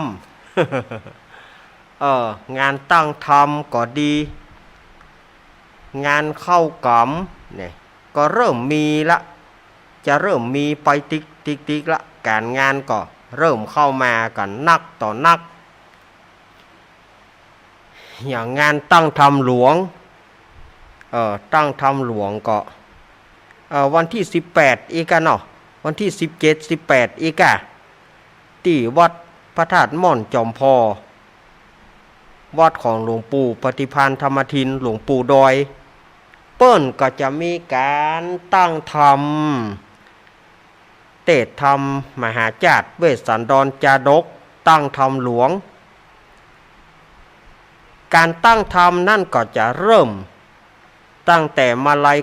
ต้นมาลัยปลายอานิสงส์เวสสันดรเวสสันตละรอมคาถาปอนเนาะที่เปิ้นจะเป็นธรรมบริวารแล้วก็จากนั้นก็จะมีการตัสปอนหิมปานตานาขันวรรณประเวท เรียงลำดับไปต้นไปสำหรับจตาธรรมนั้นศรัทธาญาติโยมจตาธรรมปีเกิดแต่ละปีจะฟังธรรมมาหยังศรัทธาญาติโยมผู้ใดเกิดปีชวดปีใจเปิ่งหนูเฮือปูจาธรรมตัสปอนหรือว่าทัสพรทศพรนะมันว่ากันได้หลายอย่างเนาะผู้ใดเกิดปีหนูปีใจเปิ่งงัวปูจาธรรมกันตัสปอนมี19พระคาถาอันนี้ก็เตียนแซ่19เล่มเนอถูก19เล่มเอาตามปูจาเป็นคาถาธรรมของท่านนะอันนี้ผู้ใดเกิดปีหนูซื้อถูกซื้อเตียนแซ่ไว้เหี้ยเนอซื้อตูบซื้อเตียนแซ่ไว้เหี้ย เนาะผู้ใดเกิดปีหนูปีใจปีชวดเปิ่งหนูปูจาธรรมกันตัสปอน19พระคาถาผู้ใดเกิดปีฉลูปีเป้าเปิ่งงัวเฮือปูจาธรรมกันหิมปานการหิมปานนี้จะมีคาถาอยู่134คาถา134คาถาอันนี้เป็นจตาของผู้ที่เกิดปีฉลูปีเป้าเปิ่งงัวคาถาธรรมของท่าน134คาถาเนอ เนาะสำหรับเฮาเกี่ยมหยังเตียนแซ่เฮาเนี่ยกะทูบเฮาเนี่ยกะเอาไว้เป็นคาถาธรรมซื้อทูบไว้เป็นมัดปุ่นซื้อทูบไว้คาถาไผคาถามันคาถาปีเกิดไผปีเกิดมันเนอซื้อทูบไว้นักอย่างปีงัวนี่ก็134กันหิมปานเนอแล้วก็ผู้ใดเกิดปีขาน ปีญีเปิ่งเสือเกิดปีขานปีญีเปิ่งเสืออันนี้ทำสำหรับปีเกิดของท่านคือทำตานาขันทำตานาขันนี้คาถามี209คาถาอันนี้สำนักแต่อันนี้สำนักเนอะ209คาถาอันนี้สำหรับผู้ที่เกิดปีขานเปิ่งเสือทำชื่อว่าตานาขันเนอะตานาขันก้อนเข้าไงสำหรับผู้ที่เกิดปีเถาะปีเมาปีกระต่ายเปิ่งกระต่ายทำจ้าตาปีเกิดท่านคือทำวันณประเวททำจ้าตาปีกระต่ายคือทำวันณประเวทเนอธรรมประเวทนี้คาถาธรรมมีอยู่57คาถาคาถามีอยู่57คาถาอันนี้ก็เตียนแซ่หรือว่าทูบ57เล่มนะทวนเหื่อมหน่อยทำตัสปรมี19คาถาทำหิมปานมี134ทำตานาขันมี209ทำวันณประเวทมี57เอามาทวนเพื่อสถาญาติโยมได้ฟังกันต่อไปผู้ที่เกิดปีมะโรงปีงูใหญ่ผู้ใดเกิดปีมะโรงปีงูใหญ่หรือว่าปีสีคนเมืองเขาว่าปีสีทำจ้าตาปีเกิดของท่านคือทำชูชกหรือว่าจุจกทำจ้าตาปีเกิดของท่านคือทำชูชกหรือว่าจุจกมีคาถา79คาถาสำหรับผู้ที่เกิดปีงูใหญ่ทำจุจกเนอะแล้วก็ผู้ที่เกิดปีมะเสงปีงูน้อยหรือว่าปีไส้ทำจ้าตาปีเกิดของท่านคือจุลโปนเป็นธรรมจ้าตาปีงูน้อยเนอะคาถามันต้องได้35คาถา35คาถานี่สำหรับผู้ที่เกิดปีงูน้อยนะผู้ที่เกิดปีสงะปีมะเมียเปิ่งม้าทำจ้าตาปีเกิดของท่านคือทำมหาพลทำจ้าตาปีเกิดของท่านผู้เกิดปีม้าเปิ่งม้านี่นะปีสงะเปิ่งม้าเนี่ยมะเมีย ทำจ้าตาปีเกิดของท่านคือมหาพลมีเท่าใดมหาพลมีคาถา80คาถาอันนี้ซื้อเตียนแซ่มาไว้นักเนอะซื้อถูกมาไว้นักเป็นจ้าตาธรรมของท่านแต่ละปี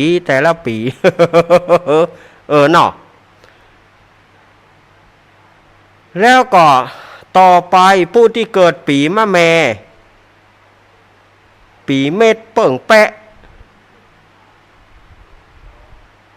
อันนี้ก็ทำจ้าตาปีเกิดของท่านคือการกุมารบันหรือว่าการกุมารบันหรือว่าการกุมารเนี่ยคาถามีอยู่101คาถา101คาถา101 101เล่มคาถา101คาถา101เล่มศรัทธาญาติโยมอันนี้สำหรับผู้ที่เกิดปีแปะเนอะเปิ่งแปะเนอะปีมะแม่ต่อไปผู้ใดเกิดปีสันเปิ่งวอกผู้ใดเกิดปีสันเปิ่งวอกนั้นจ้าตาทำจ้าตาปีเกิดของท่านคือธรรมมัทีหรือว่าธรรมสีธรรมทีหรือว่าธรรมสีนั้นก็ประดับประดาคาถา90คาถา อันนี้กะเตียนแท้90เล่มเนอปอเนอแม่เนอบ่ปอนักปอหนาตะได90เล่มต่อไปผู้ใดได้เกิดปีเล้าหรือว่าเปิ่งไก่ปีละกาผู้ใดเกิดปีเล้าปีละกาเปิ่งไก่นี่ก็ปูจาทำซักกะบันญาติโยมอย่าสับสนนะตะกี้ที่ว่าทำ101คาถานั้นเป็นกุมารบันแต่ที่อาตมาว่าบัดเดี๋ยวนี้คือทำซักกะบันซักกะบันผูกที่10กุมารบันกับซักกะบันคนละผูกกันจะไปว่าเอามารวมกันบางทีเฮาฟังจะเตะซักกะบันจะฟังซักกะบันเฮาว่าแรงหน่อยก็จะฟังที่ขึ้นบัดเดียวเนี่ยมันเป็นถ้าจะขึ้นการที่8การกุมารบันแล้วก็การที่10คือซักกะบันโยมจะญาติโยมจะไปสับสนจะไปเอามารวมเปกันบ่ใจปีละกาเปิ่งก่อยนั่นเอาปูจาทำกันซักกะบันคาถาทำมี43คาถาคาถาทำมี43คาถาอันนี้ก็43เล่มผู้ใดเกิดปีจอเปิ่งหมาปีเซต คนเมืองเขาว่าปีเซตหรือว่าเปิ่งหมานี่อย่างเปิ้นถึงห้องเซตปีเซตเขาไล่หมาหรอสิเขาไล่หมาเซตซิดไล่หมาเนาะเปิ้นเขาว่าปีเซตเปิ่งหมาปีจอผู้ใดเกิดปีจอเปิ่งหมานั้นฮือปูจาทำกันมหาราชก่อนมหาราชนั้นมีคาถาธรรมมี69คาถาสถาญาติโยมเนอะไผเกิดปีเซตเปิ่งหมาปีจอปูจาทำกันมหาราชอันคาถา69พระคาถา69คาถาเตียนแท้69เล่มเป็นเตียนปูจาตามปูจาแล้วก็ผู้ใดเกิดปีไก่ปีกูลปีหมูเปิ่งจังนะผู้ใดเกิดปีไก่ปีกูลปีหมูเปิ่งจังฮื้อปูจาทำกันสักกติหรือว่าชะกษัตริย์หรือว่าบางที่ประกอบว่าชอกษัตริย์ชะกษัตริย์ชอกษัตริย์สักคติคนเมืองเขาจะเรียกว่าสักคติหรือว่าสักกติทำการสักคตินี้จะมีคาถาอยู่36คาถาคาถา36คาถาเนอะเตียนแท้36เล่มแล้วสุดท้ายรวบยอด12ปีรวบยอด12ปีอันนี้เอามารวมกันที่ทำกันนครหรือว่ากันนกรคนเมืองเขาว่ากันนกรกันนครหรือว่ากันนกรนั้นจะมีคาถาอยู่48คาถาอันนี้รวบยอดเลยน้องล่ารวบยอด12ปีตัวเกิด12ปีตัวเปิ่งคนใดที่บ่ได้ฟังตามที่อาตมาว่า12ปีนั้นเอามารวมที่น้องล่านี้ทำผูกสุดท้ายทำกันนกรปิดท้ายอันนี้รวบยอดตึง12ปีเกิดจะอยู่ในธรรมผูกนี้กันนคร48คาถาอันนี้ก็สำหรับญาติโยมที่อยากจะเป็นเจ้าภาพอยากจะปูจาธรรมปีเกิดของญาติโยมอันนี้ก็ญาติโยมก็สามารถจะปูจาธรรมตามชะตาปีเกิดของญาติโยมเนอะ แล้วเฮาจะไปฟังเปิ้นบ่ได้กับอาจารย์ได้ ยี่อย่างจะบ่ได้เฮาจะไปฟังตัวเปิ้นก็ได้แต่อันนี้เปิ้นบอกว่าทำปีเกิดของแต่ละท่านแต่ละคนทำปีเกิดของแต่ละท่านแต่ละคนท่านเกิดปีอย่างกับปู่เจ้าเอาทำปีนั้นโดยเนี้ยตามคาถาธรรมเนี้ย ที่อาตมาว่าไปตะกี้ไผเกิดปีหนูไผเปิ้งหนูเอากันตัสปอน19 คาถาไผเกิดปีงัวเอาทำหิมปานมี134 คาถาไผเกิดปีเสือปู่จาทำตานขอน209 คาถาไผเกิดปีกระต่ายปู่จาทำกันวันนประเวท57 คาถาไผเกิดปีงูหลวงปู่จาทำกันชูชกหรือว่ากันจุจก79 คาถาไผเกิดปีงูน้อยปู่จาทำกันจุรปน35 คาถาผู้ใดเกิดปีม้าปู่จาทำมหาปนมี80 คาถาผู้ใดเกิดปีแปะปู่จาทำกุมารบัน101 คาถาผู้ใดเกิดปีวอก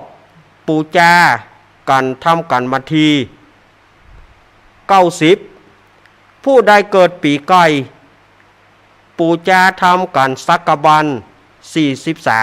43ผู้ใดเกิดปีจอเปิ่งหมาทำมหาราชคาถา69ผู้ใดเกิดปีกุลปีหมูเปิ่งจางปู่จาทำกันสักคติ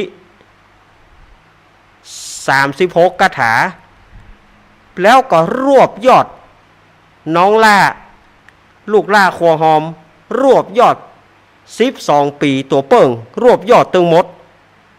มาอยู่ในธรรมกันนคร48 คาถาอันนี้ก็เป็นปู่จาธรรมของปีเกิดของท่านท่านเกิดปีไหนก็ไปปู่จาเกียมเตียนแซ่ไว้เกียมทูบไว้อีแม่ไปวัดบัดได้นะท่านจะอย่างใดตามที่บ้านนั่นนะไปบัดได้ก็ตามที่บ้านนั่นนะแต่ว่าปู่จาทำหยังปู่จาทำหยังพอทำผูกนั่นขึ้นบัดเดียวเพื่อเอาเครื่องขยายเสียงเนาะบาดเดียวนี่มันง่ายจะฟังธรรมกับเปิดเครื่องกระจายเสียงที่วัดท่านเปิดเครื่องตามสายของวัดนั้นตู้เจ้าเปิดเครื่องตามสายที่วัดท่านเปิดเครื่องขยายเสียงเครื่องตามสายที่วัดญาติโยมก็คงได้ยินละธรรมของท่านขึ้นท่านอาจจะไปได้กับตามที่บ้านนั่นคาถาธรรมนี่นะสมมติว่าอีแม่เอาตัสปอนอีป่อเอาตัสปอนอีป่อไปบ่ได้ก็ให้ลูกหลานพอได้ยินเสียงธรรมขึ้นก็จีเลยตามปู่จาได้อันนี้ก็ศรัทธาญาติโยมแต่ละปีเนาะที่อาตมาได้เล่ามาศรัทธาญาติโยมก็คงจะได้ฟังกันเนาะคงบ่ลืมแล้วนะ คงบ่ลืมละเอามาลืมหลายเตื้อศรัทธาก็จะจังถ้าบ่ลืมศรัทธาก็บ่ฮู้นั่นแหละฉะนั้นมันก็ต้องเกิงกลางหางมะนะอีป่อเฮยเปล่าเกิงกลางหางมะที่ว่าเฮาจะต้องได้อู้กันว่าเฮาเกิดปีนั้นเฮาจะปู่จาทำนั้นแล้วปัจจัยปู่จาเท่าใดแล้วแต่ปัจจัยอย่าปู่จาเท่าใดแล้วแต่จะไปถามตู้เจ้าก็ตอบบ่ได้จะไปถามเนนก็ตอบบ่ได้ศรัทธาญาติโยมก็ปู่จาไปหั่นน่ะเท่าใดก็เป็นเรื่องของญาติโยมบ่ได้ไปถามตู้อีแม่จะปู่จาทำขี้บาทพระอีแม่ปู่จาทำขี้บาทตู้ก็ตอบบ่ได้เนนก็ตอบบ่ได้มีไผตอบได้เวลาเปิ้นว่าไปก็ว่าเปิ้นขี้โลภตัณหาฉะนั้นแล้วแต่เจตนาของญาติโยมที่จะปู่จาทำจอมหีดนี่แปลกตู้เจ้าเดินบัดถามอีแม่ปู่จากี่บาทอีป่อปู่จากี่บาทตู้เจ้าเพิ่นเดินบัดถามเพราะมันลงหีดปุ่นอายุวันโนสุขังพลังสตางลงหีบแป๊กไปว่าแล้วหั่นน่ะสตางลงหีบก็แล้วหั่นน่ะ เปยว่านักก็ว่าน้อยเปิ้นถึงว่าตุเจ้าเปิ้นถึงว่าเนนเปิ้นถึงว่า นะศรัทธาญาติโยมอันเนี้ยอาตมาอย่าอู้อย่างเงี้ยนะศรัทธาญาติโยมบางคนฟังแล้วจังเนนแห่ตัวนี้นะกำอู้กำจ๋ามั่มหน้าฮักเฮาก็ตึงแจ้งว่าละเขาเปิ้นบ่ฮักเฮาให้ว่าอย่าใครๆก็ไม่รักผมขนาดพัดลมยังใส่หน้าเลย พัดลมมันยังใส่หน้ามันจะฮักเฮาหรือพัดลมเนี่ย เนาะเนาะว่ะว่ามันเลี้ยวไปอ่ะเนาะญาติโยมคนใดบ่เข้าใจช่วงเปิดสายโทรมาถามได้โทรมาถามได้วันพุกนี่ก็กฐินม่อนฤาษีเนอะวันฮือก็ที่ตั้งห้องส่งนี่วัดปากทางเจริญวันหนึ่งวันศุกร์ก็วัดใหม่มณฑาทิพย์วันที่12ก็เปิ้นวัดหนองเหียงวัดของหลวงพ่อพระครูวรธรรมนาถวันอาทิตย์หน้านี่เปิ้นบ่ได้จัดเด้อเนอะเพราะเปิ้นอิฐกฐินเปิ้นบอกละเปิ้นบ่ได้จัดเด้อแล้วก็หยังเดี๋ยวกันเนอะหยังวันที่25ก็วัดไฟหินวันที่13ก็วัดดอนตาลนี่เปิ่มีตึงผ้าป่าตึงกฐินผ้าป่าวันที่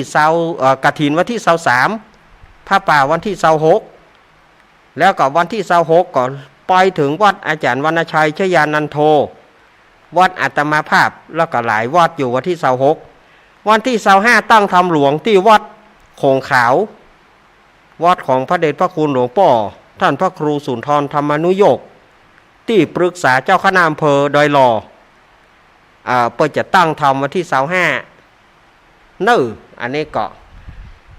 จะไปปูจาธรรมตามปีเกิดที่อาตมาว่านี่นะไผเกิดปีอย่างก็ไปปูจาธรรมนั่นหรือว่าเดือนยี่เปงศรัทธาญาติโยมต่างวัดต่างวาเปิ้นก็ตึงเตดอยู่เดือนยี่เปงก็ไปปูจาน้ำธรรมปูจาน้ำปูจาธรรมที่วัดที่วา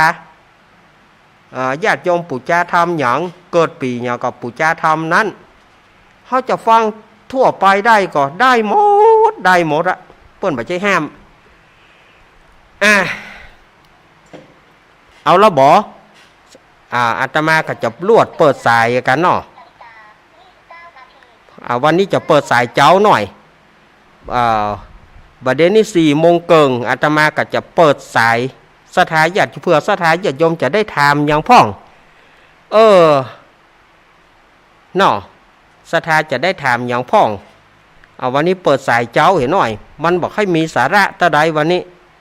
ก็เก็บเล็กผสมน้อยนั่นนะเก็บเล็กผสมน้อยโทรมาเนอะ0892140135วันนั้นก็ขอบคุณนี่เนอะฝ่ายก็ไอ้นึกเต่าหายสารทรายสมนึกบุญทาวงผู้ช่วยนึก ผมฟังท่านนักกะ แล้วยังบ่โทรมาผมบ่มีเบอร์ไอ้นึกเมื่อค่ำเบอร์กันเลยนึกเนอะแล้วก็ผู้ที่เป็นเจ้าภาพจองห่วมทำบุญกฐินกับอาตมาก็มีป่อเมืองแก้วแม่มารีนางสาวใส่ฝนกันทาส้มบ้านตงโปงตำบลเหล่ายาวเพิ่มบ้านหงจังหวัดลำพูน1 กองทัดนั้นมาก็มีแม่สีนี่อยู่จังหวัดลำปางเนอะ2 กอง400 บาทแม่กรกมลเขยกลางดอยน้อยพัฒนานี่ก็1 กองแล้วก็มีแม่สีมากาวินอันนี้เปิ้นว่าเปิ้นทำงานที่เดียวกับแม่กรนะเปิ้นก็ห้าแถม1 กองรวมถึงของแม่กรแล้วก็แม่สีมานี่ก็400 บาทเนอะแล้วก็แม่บุญปานอุคำ1 กอง199 บาทแม่คำอุคำบ้านจังกระดาษ1 กอง199 บาทแม่การดาสีเนตรหางดง แม่การดาสีเนตรอีแม่ขอ5 กองได้เลย 1,000 บาทจัดให้ ถ้าไผจะห่วมแถมก็ยังได้อยู่นะถ้าไผจะห่วมแถมก็ติดต่อกับอาตมาได้เนอะ0892140135 แต่ขอการุณาเป็นหลังใหม่วงเล็บที่มุมซองว่าหลังใหม่ หน้าใหม่อาตมาบอกเอาเพราะมันจะยุ่งแล้วก็เมานอสายอื่นก็บ่ได้เข้าซะเตื้อเมานอแม่ชื่อหยังเมาหือหามันบ่ได้การแม่เอ๋ยฉะนั้นเอาหลังไม้ดีกว่าเนาะมาก็หา0892140135เอาเข้ามาไผที่จะโทรอู้ก่อนบ่ละบ่ขว้างกะเตอกะหากะว่าอาตมาอู้คนเดียวย่ำเนี่ยวันนี้ดักปิ้งเย็นวอยเนอะเนาะถ้าบ่ละบ่ขว้างกะเตอกะโทรมาเนอะแม่กรว่าถ้าแม่กรตันแม่กรจะโทรเข้ามาถ้าแม่กรบ่เสร็จงานเตื้อก็เลี้ยวไปเนอะว่าแม่กรกมลว่าอัน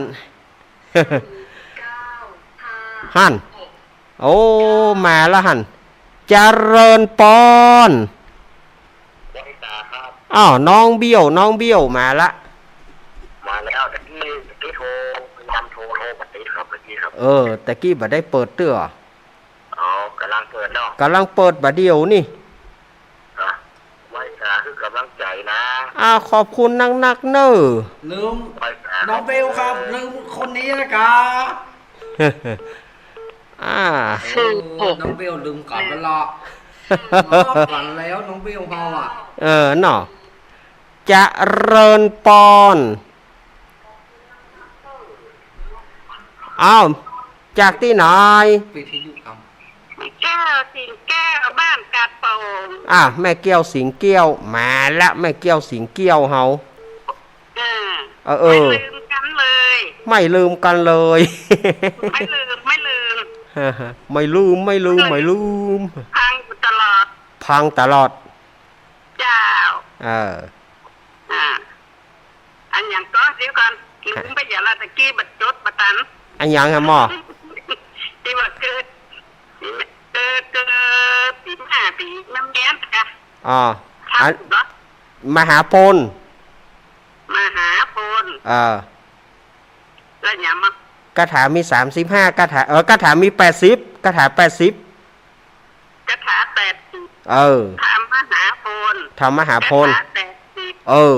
อีแม่เกียมเตียนแซ่ไว้เนอะเกียมถูกไว้80เล่มเปิงมาเปิงมาเนาะเปิงมาหน้ากับมันไปทางไหนมันก็วิ่งอย่างเดียวกำลังใจน่ะเป็นเอายินดีเนอะจ้าแม่เป็นกำลังใจเด้ออนุโมทนาจ้าแม่เกี่ยวบอกวิ่งเป็นล็อกเก็ตสตาร์เป็นกดปิดคือจิ้มครับกดปิดคือจิ้มเป็นล็อกเล็กล็อกเก็ตสตาร์เนาะวิ่งเจริญปอนแม่โทรจากไหนฮะแม่โทรจากไหนแม่พี่สมัยบ้านนางแลอันนี้ก็ปีแปะนี่ปีแปะ101กระถากันกุมาละบอนเนอร์หมูนี่36เนาะปีหมูแม่นับปีหมู36เจ้าแม่ยกไว้นี่ว่ามาถูกนี่เจ้านั่นน่ะกะเรียนโทรมาเนาะครับโทรศัพท์ลุงเม้นปากหมายเลขโทรกลับอีเนาะเนี่ยมันดับจริงๆลุงเม้นหวายมันบ่ได้เปิดเตื้ออีเด้เนาะแม่กำลังใจเนอะยินดีแม่พี่สมัยเนอะบ้านนางแรนางแลเจ้านางแลลำปางโ โอ้เปิ้นกระโทรกันแม่แต่เนอเนาะคิดสมัยบางพุทธจีม ฮั่นมาละ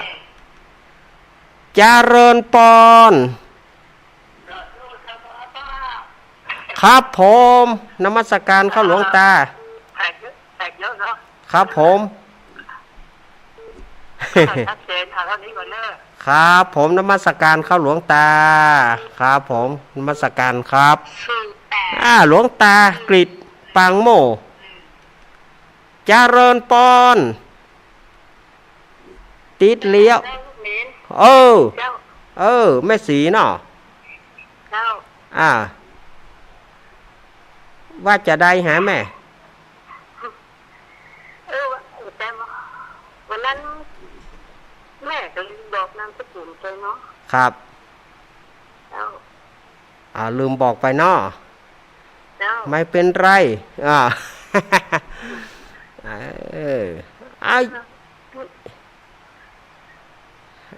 ยินดีเนอะแม่สีเนอะฮะแม่จะนักปีมะเมียนะปีมะเมียปีม้า80เนอะกระถา80เนอะแม่เนอะกระถา80เนอะแม่เอาตามนี้เนอะ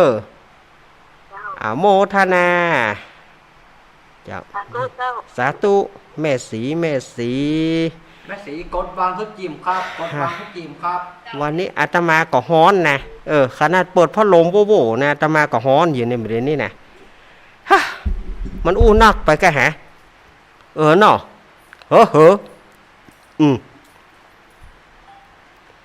สถาญาติโยมที่จะอู้จะจ่าอาตมากระตานอยู่เนอะโทร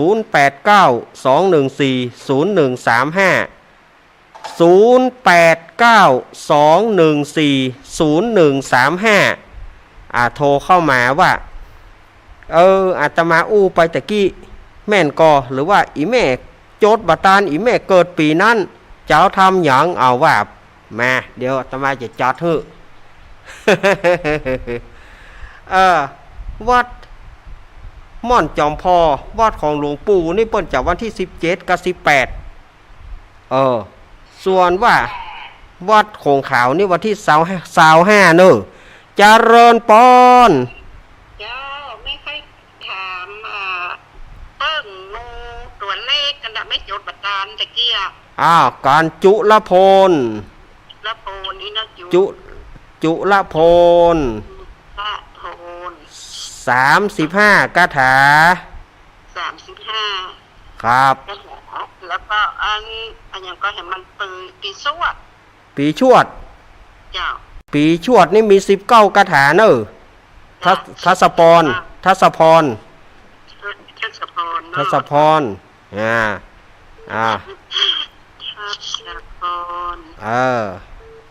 แม่อยู่ที่ไหนนี่แม่อยู่แม่แจมเจ้าแม่แจมแม่หยังแม่คำป้อเจ้าพี่ลีพ่อรอคำป้อคำปันพี่ลีพ่อรอคำป้อคำปันทศพรนี่กะเจ้าทศพรคาถาก็ได้พระเจ้า19คาถา19แล้วก็อันปีกระต่ายวันนประเวทมี57คาถา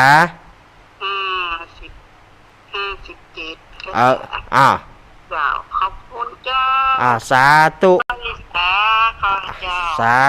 าธุอนุโมทนากดวางพุทธจิมครับกดวางแม่คำป้อบนเนออันนี้เปิ้นลูกจากแม่แจมพุ่นเนอแม่คำป้อแม่เพนว่าชัดเจนเนาะไม่ในงานนี่ก็เอานั่นเล่าว่ากำเดิมได้ฟังเนาะจ้ามันแต่ด้องแบบหูเตี้ยนะพูดลงนี่พูดบอกข้าวนะได้เนี่ยได้ก็จ้าเดี๋ยวได้พ่อก่อนเนอครับโอ้ยแม่เพนแม่เพนน่ะเห็นหนึ่งพูดแต่ฟองนะก็มันบัดดาวเตี้ยสถาญาติโยมเหยมันก็ม่วนปอมอนนะเนาะญาติโยมขอเข้ามาอยากจะทราบอย่างที่อาตมาเล่าไปเนี่ยมันไปจะได้ปีเกิดปีหยังจะเอาทำหยังจะปูชา คาถาตะไดเอาว่ามาวันนี้เปิดโอกาสให้เต็มที่แล้วเนอะ0892140135เอามาเมื่อมีเวลานี่นะ เจริญปอนแม่สีกุลตานธุระบ้านเป่าฮั่นผลโตกำล่ะโอ้ผลโตกแต่หอเอ้ยลอยกระทง แม่ได้แต่กระทงร้อยมันไม่หักหน้าของเรา ลอยเอาไว้ลอยโอ้ฝนพระโตกแต่หอ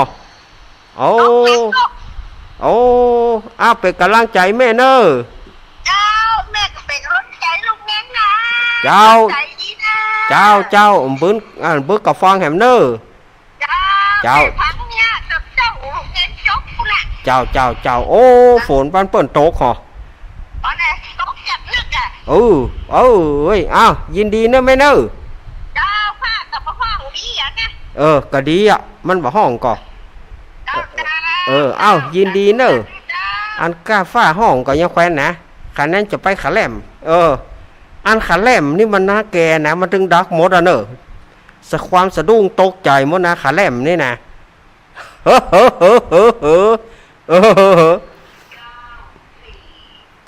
ฮั่นเจริญปอนจากทางใด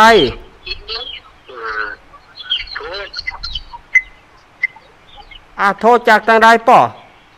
โทษครับครับลูกเป็ดฮะอำเภอเป็ดฮะตำบลวังเนินนั่นแหละฟังทุกวันเนอะลุงเน้นฟังทุกวันเนาะครับป่ออย่างก็ป่อจำรัดใจมาป่อจำรัดใจแม่อีเนาะใจมาครับฟังทุกวันนะพังประจำ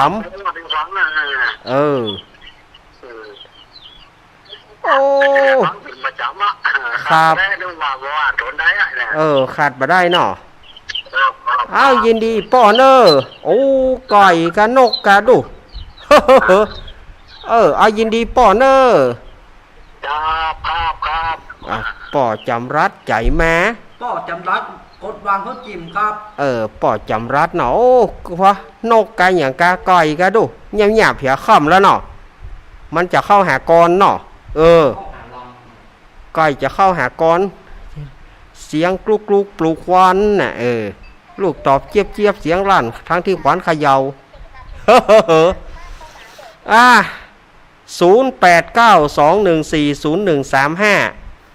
0892140135มีอยู่ก็มีกระโทรกันเข้ามา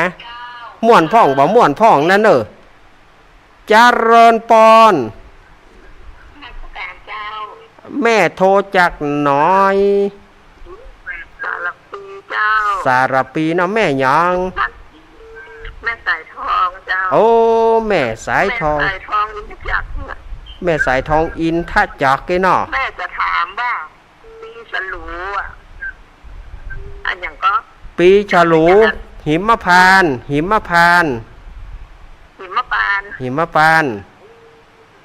คาถา134ครับเดี๋ยวนะคาถา134เนอะยินดีเนอะแม่เนอะฮะเตียนกิเลมาเจ้าเตียนกิเลมาก็บอกแล้วว่าเตียนก็คือ134นะกะแม่ก็ทูบนะกะ134อ่ะเจ้าเน่ากะนมัสการเจ้าก่อยแม่เฮ้ยก็เฮาบอกว่าวางเขาจิ้มครับ เฮาบอกว่า134อีแม่ซ้ำงง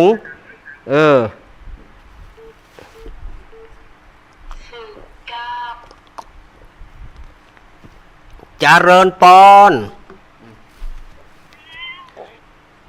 ว่าจะได้แม่น้อยบ้านตาโทกเสียงแม่น้อยอย่างเบาแต่เบาว่ะ เสียงไม่น้อยอย่างเบาอ่ะเหมือนกับปุ้นอะอยู่ในเทิมดอยวะแน่เออ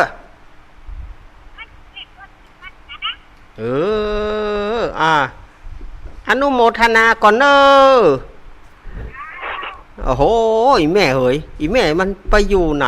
ไม่น้อยกดวางเขาจิ้มครับ อีแม่ไปอยู่ในไหน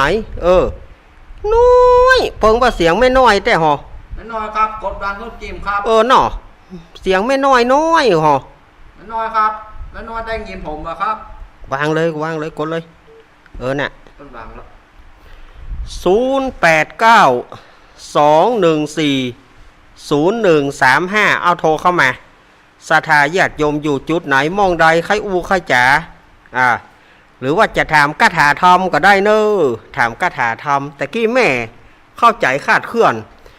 ถามคาถาอาตมาบอกไปแล้วว่าทำกันหิมปานมีคาถา134อีแม่สังว่าแล้วคาถาแล้วเตียนเท่าใดเจริญปอนเจ้าโรงเรียนเอาจากตังได้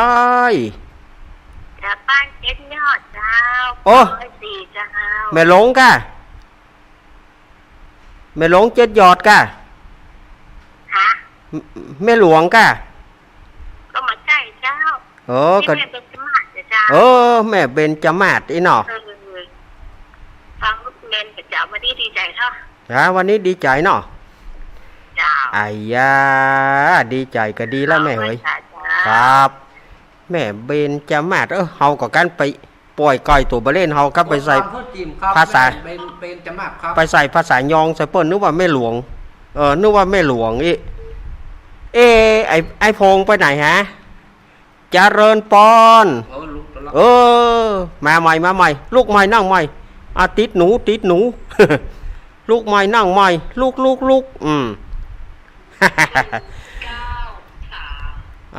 ม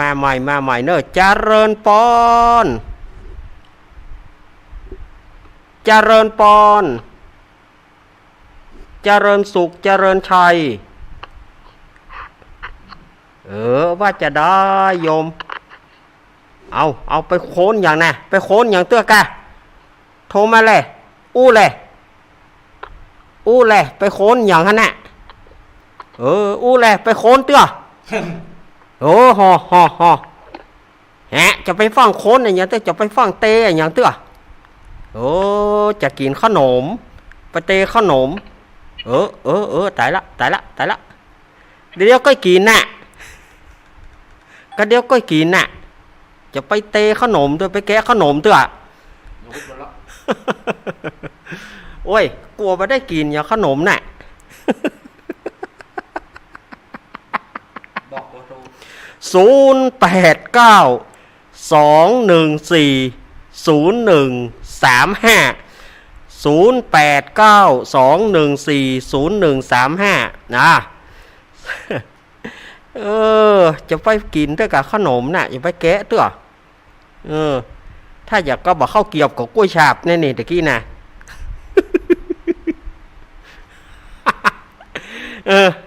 หน่อมีอยู่ก็หา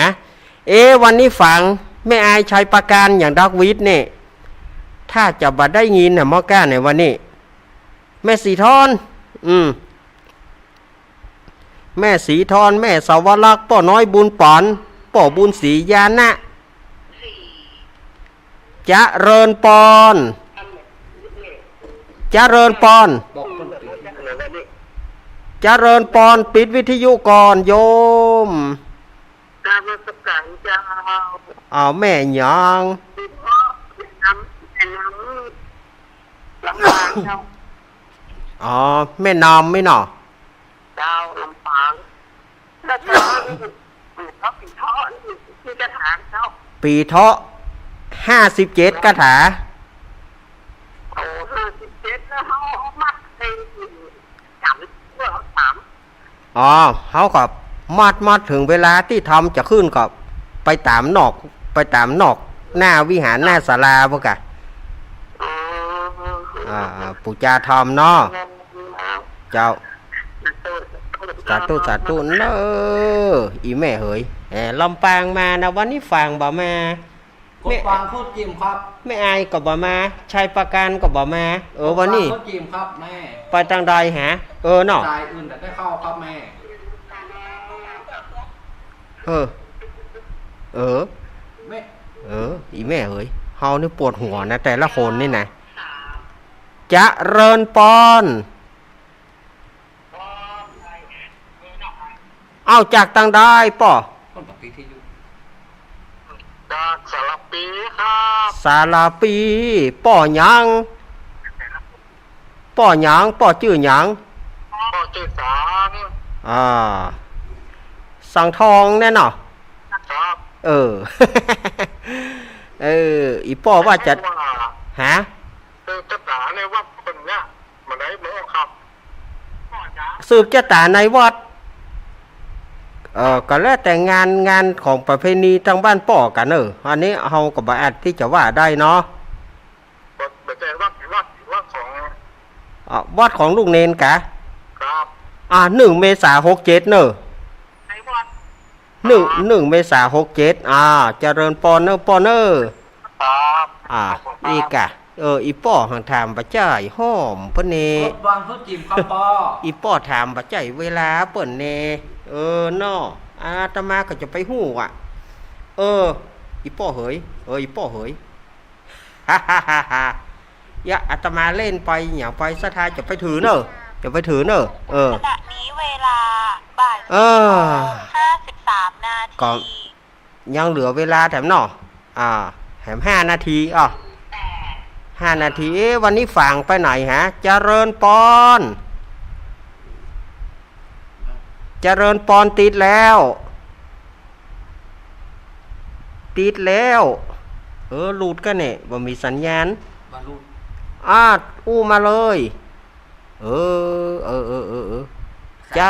สายตะกี้เห็นอ่ะ เจริญปอนจ่อยว่องละจะวางแล้วเด้อฮึ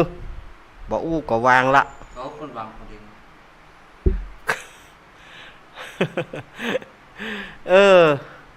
แต่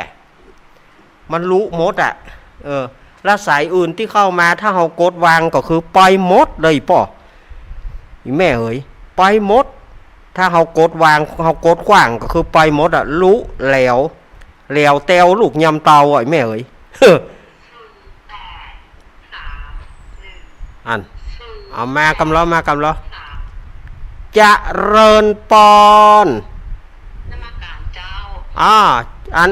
บ้านไหน ฟังม่วนเข้าใจง่ายดิเจ้ากำลังมาฟังเลยเจ้า มีดใหม่เจ้า มีดใหม่ที่ไหนเนี่ยฟั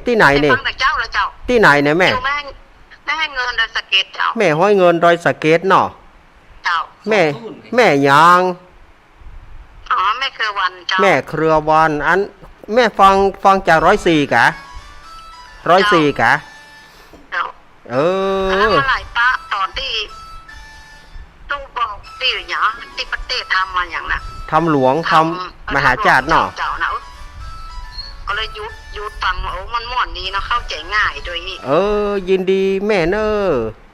เจ้า สาธุสาธุ นี่ตะปูวางห้องปึ๊ด วางอย่างนี้ละเฮาไปเจ้ามันเฮาหู มันปล่อยหมด ไปหมดคือมันไปหมดเลยไปหมดไหนก็ห้านนะสถาญาติโยมก็ยังพอมีเวลาหน่อยเนอะ0892140135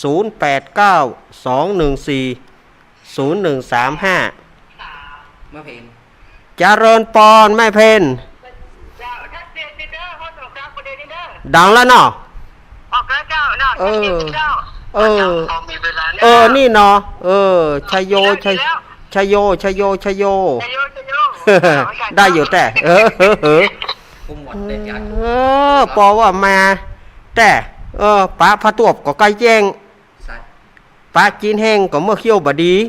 สุดท้ายเนอะ สายช่วงท้าย มีแหมสักสายก็ที่อย่ามาปิดเหือตมาต่อจากนี้ก็ท่านผู้กองเพิ่นจะมามาจากเรื่องของกีฬาเนาะ เอาหูหน่อย ไม่แก่ฮอมันประตูเพิ่ง จ้าเออเดี๋ยวกันเนอะเจริญปอนครับ ฮัลโหลนมัสการเจ้า จากตังได้ โอ้บอกที่ก็มาได้เนอะมันขับรถก็เรียกก็ไปจุกขั้นก็เรียกก็มาจุกนี่ อ่า เอา ตอนนี้ฟังอยู่ในอันมอพายาพัน เอ้ย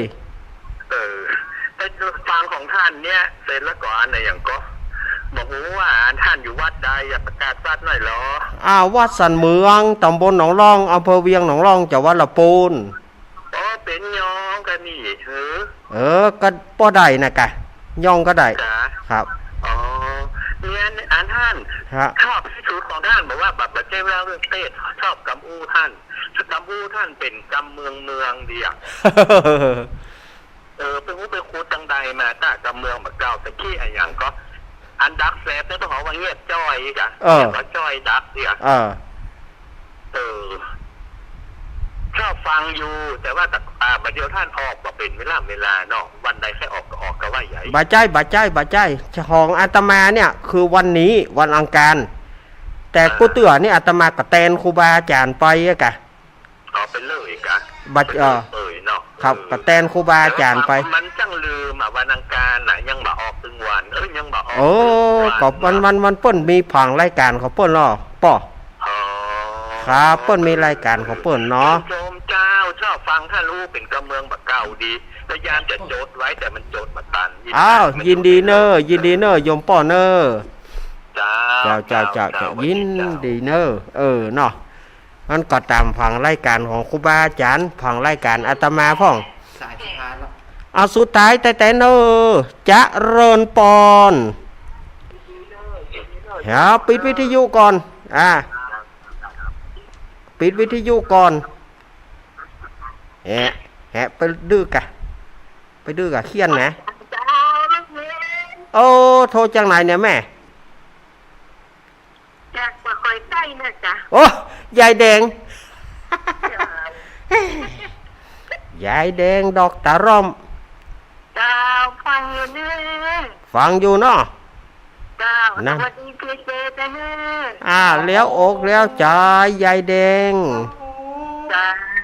ฟังอยู่เนื้อครับยายแดงดอยปลาคงดงปลาคอยอาตมาจะปิดแล้วเนอะปิดรับบริการละ ก็ได้หลายสายอยู่เนอะเอาละสถาญาติโยมวันนี้อาตมาภาพก็ผิดพลั้งเผลอไปก็ขอสุมาอภัยเนอะกรรมเดียวอาตมาพักชั่วโมงก็เดี๋ยวอาตมาจะมาปะสถาญาติโยมรอบหลังรอบสุดท้าย6 โมงถึง 2 ทุ่มกรรมเดียวก็มาปากันนอกวันนี้ขอโชคดีมีชัยจงเป็นขอศรัทธาญาติโยมทั้งหลายทุกท่านเนอ